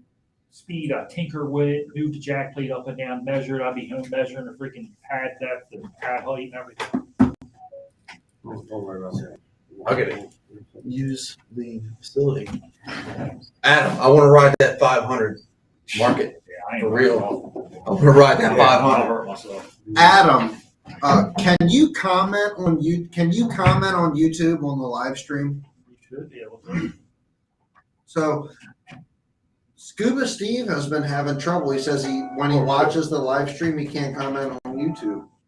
Is that the one that has the jet, John? Yes, it is. Oh, I think I've met him before. I don't know if he was on this one time. I don't remember. So there is one other topic I do want to cover before we end tonight. Specifically because one, it's a topic that we're not going to get super into it because we can cover it on a Tackle Talk Tuesday, and maybe we'll have young Bradley come back on that Tackle Talk Tuesday. But I want to talk about flipping specifically right now.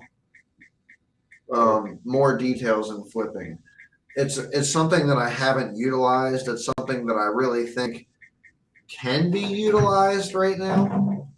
He don't know about flipping. In grass, on wood, deeper water, I think flipping is something that Bradley don't know can about pull flipping. fish right now. Well, I'm just saying it's something that I don't know much about. 2 tournaments for them this year. Bradley's been So you flipping. say Bradley's fishing in Bradley has been fishing in an area that I have a lot of confidence in. he ain't been flipping. He just tells us that. Flipping? Yeah. Pitching? What are you going? Is it flipping or pitching? Shit. Probably drop shot. Flipping a bait Probably that top water. I don't have How heavy? confidence. Probably flipping. top water. So Heavy weight? I'm interested in Half ounce Half ounce? Punching mats? submerged. Well, that ain't really heavy flipping. Half It's ounce not is heavy flipping, but Preacher bait. Yeah. Or Yeah. pitching. I mean, you're Pitching. flipping grass Yeah, lines. You're 6 to flipping. 8 feet of water. Yeah. I've done it. I don't like it. That's not flipping. No, Or flipping canal. But I mean, a lot of people, everybody else Not is like going out right punching now. They're freaking No, throwing not frogs on the that. grass mats and stuff. So why aren't you out there throwing frogs on the grass mats? Why are you flipping the edges of the grass mats? Like, what makes you do that? Everybody else is throwing That's why. frogs and stuff in the grass. I Why haven't are caught you a doing fish on something top totally water all different? year. That's crazy. Have you been He throwing? doesn't Oh, frog. You don't. I frog. I haven't fished. Oh, I haven't caught a fish on a frog this year in Maryland. I did it in Florida. That's Have you crazy. He thrown doesn't one? frog though. So he doesn't throw Don't a have no frog. confidence in it. Yes. You can't catch a fit. You can't catch a fish on a frog if you don't throw one. Yeah, but why? Like, You I feel know what that you're you saying. feel that confidence in what you've been. You feel that I don't. confident. I don't in feel the confident. flipping. I don't feel confident going out in the grass mats and chop down. I'll go we'll go to Florida and whatever and Monday and I'll go throw a frog down there, but I don't have confidence with them. I can Especially agree. I back can when agree with fishing. that right now. Because backward fishing, the only time we've ever caught one on top water is in a Thursday night tournament. That's the only time. I don't give up Never- too much of Bradley's juice, but he's not that much of a flipper. That's the only time we've ever caught a fish on top water back there is in a Thursday night tournament. Well, it's all confidence. Your confidence. We catch them pitching, or whatever. Right. You know. Bad. That's your confidence. That has something to do with it. But you like, remember? So Greg he brings up something. I think that's interesting. why. Did you It go used back? to be pitching or flipping. It used to be two different things. It's different. Yeah, actually, what we do actually now is With kind the of when I string, pick they hold take the string like pull it this. out, and- flip it like yeah, that. I picture. I just I hold my picture big caster with my left hand, it. And and it never comes out of my hand. Right. And I reel this way. Yep. there used to be I two just different hold it, things. and I just It used to be two different toss things. it out. Flipping. Toss it out there. It used to be flipping. There used to be pitching. And most of the time I'm doing it with a jig. Yeah. I got a question then. You used to take your rod, right, and you would pull the line out Yeah. like this. Well, that's the old school. That's guys. old school. Yeah. When you I went like back to there, put. I mean, I really don't. I don't flip very often, but whenever I do flip, I like sticking the pole straight up and putting a little bit of tension on my line. Not pulling it out, but putting a little bit of tension on it and just kind of using the flex in the rod to kind of. So I used to. and like flick it out there. You know what I It's mean? more like a pendulum swing. So I used to hold the bait in my hand, and now I don't even do that no more. I just, I think finger placement. I think finger placement is So you gotta can, have good finger hard. placement. You're It's gonna hard to drive a say. hook into the palm of your You It's hand. hard to say how practice you do it. it. Everybody I does just it. grab it. Yeah, everybody does it different. Everybody does But it. the whole If I want thing an is- accurate one, I'll do it with my right. If I just need to get it out there, I'll just do it with my left. The whole I thing never- is, I never switch. yeah, I'm working on that. I have Never problems. switch. What do you mean? I you have- never switch. So like The I'll big caster stays in his hand. all the Right. time. So he doesn't. He So doesn't I'll switch flip like hands. this. And I'm right handed. And then- That way's yeah. fine. I'm right. not going like this. See, I'm right-handed, but I use left-handed reels. I don't. You made a mistake when you learned. I don't understand the purpose. Okay, I do Sure, not you understand learn. I the don't have purpose. people doing a left hand reel and it's like backwards. When I switched to bait cast, I was spinning rod on it for a couple years when I started. But the only way I broke it is I did my research on it. I got bait casters all winter long. I was out here in a coffee can, practicing, Yeah, I'll do and that. then I've never touched. Dude, I But only I bought cast spinning the rods same. like 3 years We- ago. I cast with the same arm as you do. I- I just reel with the left. With a When I spinning rod, cast- I reel with the left, and with the bait caster, I reel with the right. Yeah, the same way. On the same way. So with the I bait don't see caster, the point in with the switching with the bait hands caster, I'm when it reeling can with just my be. right, but with the spinning rod, I'm Yeah, reeling with my same way left. I do. Yeah. That's It's- the way you're supposed to. It's Okay. try And then to. I'll- That's the way right. it's designed. You're supposed It's to. hard to flip with your opposite hand. See, I can unless you flip learn with that, both but- hands, but like, and I I flip can with cast my with both hands. But if I need to be really precise, I'll throw with my left. See, I'm still the flipping thing with my of it right. is I you're can't being- do anything with my left. I have It's to all do it with wrist. my right, Being- but all You're reeling. being efficient. When you fish with a big caster and you're covering water, you got to be efficient and Mhm. accurate. So the best way to be accurate is keep that rod in your same hand. That's what I do. You're either grabbing the bait, you're flipping it out there, you're putting all of a sudden if Well, it's if you up there, a reel log with up your- there, I'll you go reel with this roll hand. down. I'm never swapping hands because I'm reeling with Look my up. left. I'm never swapping. I'm right here all the time. I got Boom. I got a Flipping is, question back to the back to the top water thing. When you went back to the other day, were you throwing top water? I threw top water everywhere. Yeah, Did you? several blow-ups. We didn't connect with. We only connected with one fish with several blow-ups. I thought Bradley was going to be like, that's where you fucked up. I'll go back. I'd go back here. If I put this back here, I'll fish a drop shot on the edge of the grass line. So That's I'll right. back the same- I did flip the edges just a little bit, but What are you flipping? Googan bait? You're not flipping my bait, are you? Stop flipping my I baits, did Bradley. catch one on the Googan Baits Crack and Curl last night. It was about this big. He's always talking about I caught one on the Googan Rage bait. crawl. Yeah. A rage crawl. Yeah. It's different name. I either throw a rage crawl or a jigger crawl. Yeah, it's getting late. It is. It's getting late. I just Black realized jigger that. crawl. Yeah, Yeah, it was June bug. we're coming up 2 hours and a half. 2.5 hours. 2.5 hours. But yeah, I'm kind of ready to call it a night if you guys are. Yeah. However, I will note one thing that I definitely think this left hand, right hand reel conversation. We're gonna bring that up on another episode because I that's agree. gonna be a good talk right Well, I think it's just The personal only way to preference. do it is the way I do it. Everybody else is doing it now. Yeah, backwards. I've heard that before. Hold on real quick. So Brian Latimer has a video about this. I don't know if you saw it recently. Seth Leiter uses left And hand. you know, he's like, once you get it down, you need to start learning how to flip with your other hand. But I mean, that's just flipping. Well, I don't have That's to not because actually. I've always Peace, with one Groundsman. hand. I can do anything with one hand. But what I'm saying is, Anything I want. so much more to flipping than just the fact of flipping and Well, you're there. flipping. Oh, like- I got a If question. you want to get into talking about flipping, If you're when you flip, do you let it fall and you pull out line, or you let it fall right? It can depend how deep. I'm not at liberty to say what I do. No, I'm not giving up any say, of my say you fish in the river. juices. Yeah, I don't want to Say be you on the fish in flipping river show, and actually. the edge. Okay. I I'll do put not. half ounce Bradley. weight on it. I don't have to I'll do pay. that, Bradley. Yeah, you do. I'll put a bobber stop No. half inch He's a because I don't want the dedicated. weight flopping up and down. Yeah. So I'll bury it in there No. and I'll flip him.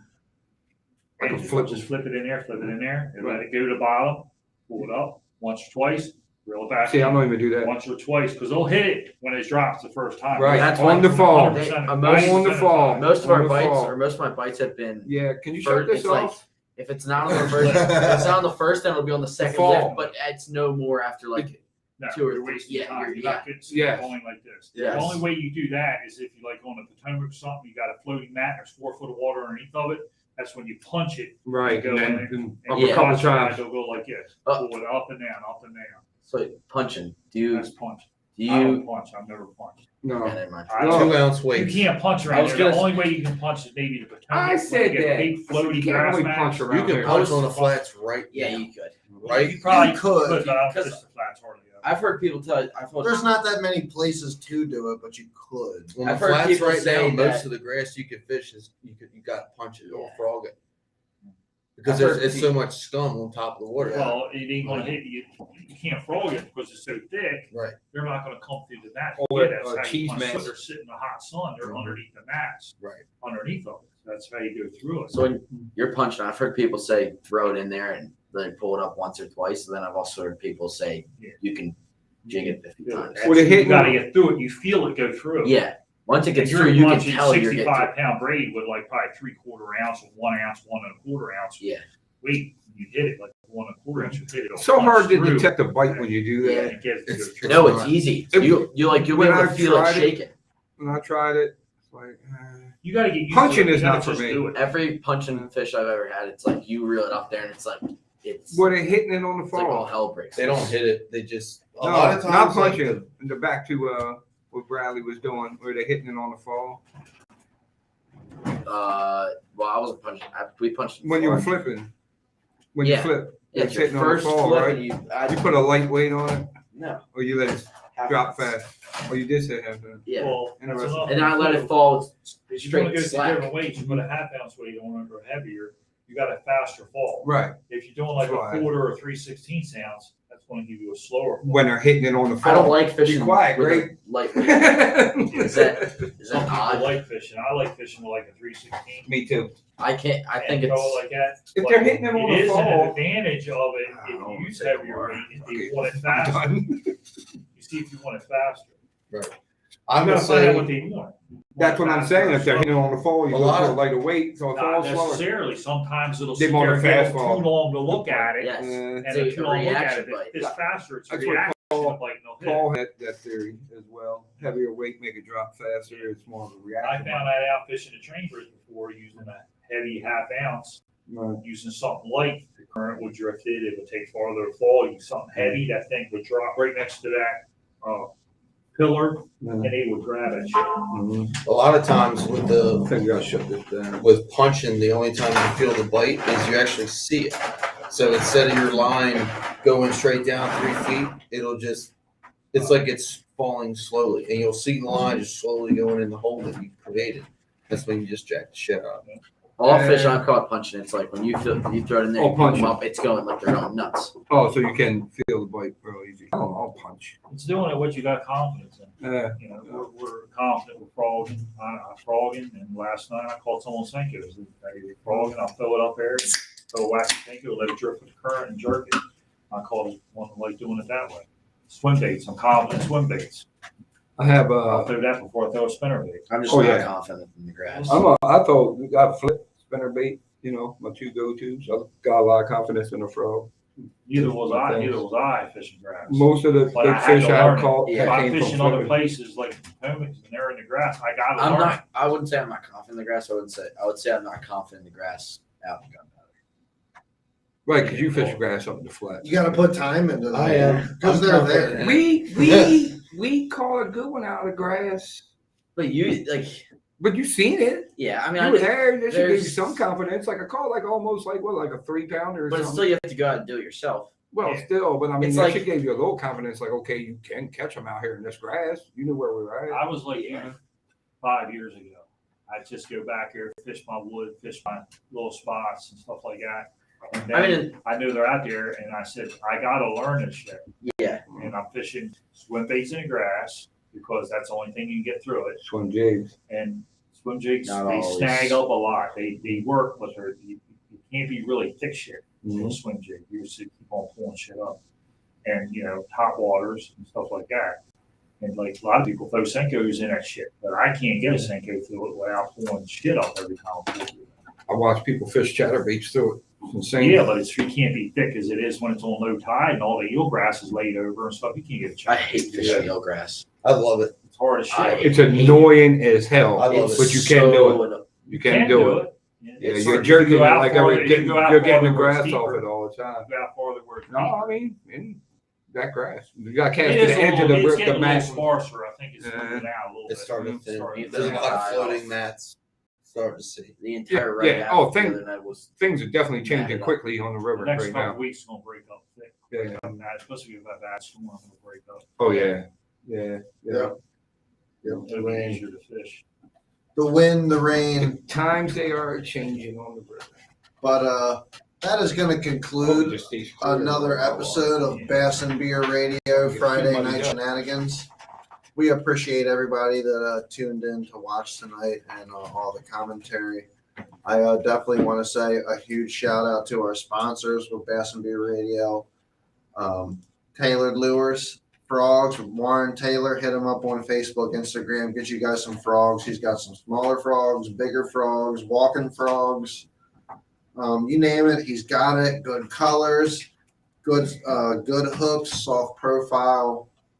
Definitely check out the Tailored Lures frogs. Normally, I have one to push up into the screen and show you guys what they're tied onto my rods right now. So, also huge shout out, Bass Munitions Lures. Mr. Larry Payne is hooking up the Middle River Bass Thursday night threefers with some plastic baits to give away. And he's got one of the best drop shot worms on the market. Nothing at all bad to say about the drop shot worms. Lots of good colors. Fantastic. Chloe, what are you doing? I was gonna say, Yeah. close you, 'cause, you know, I mean, And Mr. Tyler Hawthorpe with UMA Lure Company. The best crankbaits on the market. Custom balsa wood crankbaits, foil wrapped, custom painted, owner hooks. you go big. The most badass crankbait on the market. Come on, Chloe, get down. Another one here with this tank. And we appreciate him for hooking us up and putting fish in the boat. Thank you guys. And look for us on Tuesday for another Tackle Tuesday talk. We haven't decided exactly what baits we're going to be covering yet. Are you going to be there for Tackle Tuesday? If I'm not pre-fishing for Thursday, we'll see what happens. If we're I doing pre-fish for Thursday flipping- or Wednesday. I gotta go out and look, man. I gotta go see what's going on. Yeah, Let's go out and fish it together. fish it tomorrow, dude. We might be doing that. Nah, we don't have to fish the tournament together, but let's just pre-fish together. Why you Maybe. why you been ducking the tournaments lately, dude? Come on, I ducked one. Too. two.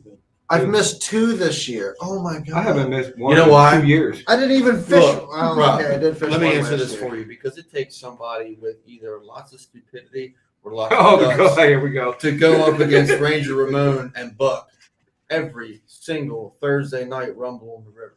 All right, does that make sense? You like that rumble on the river? I That thought is I had pretty good. friends. Pretty good, I thought I right? had Pretty good. friends on Boston Bigger Radio, You but do. said Ranger Ramon's going to come here. He's like, We miss "Fuck you. you. What was I'm it? gonna You know, fuck you people up asked every me. night." People asked last night, like, "Where's Chad?"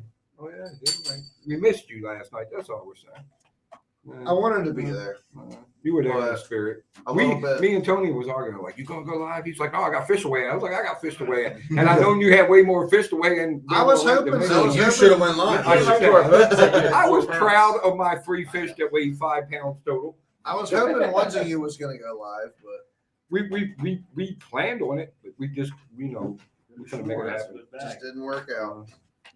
But all right, y'all. Peace out. Thank you guys for tuning in. Catch us on Tackle Tuesday. Yep. Hell yeah.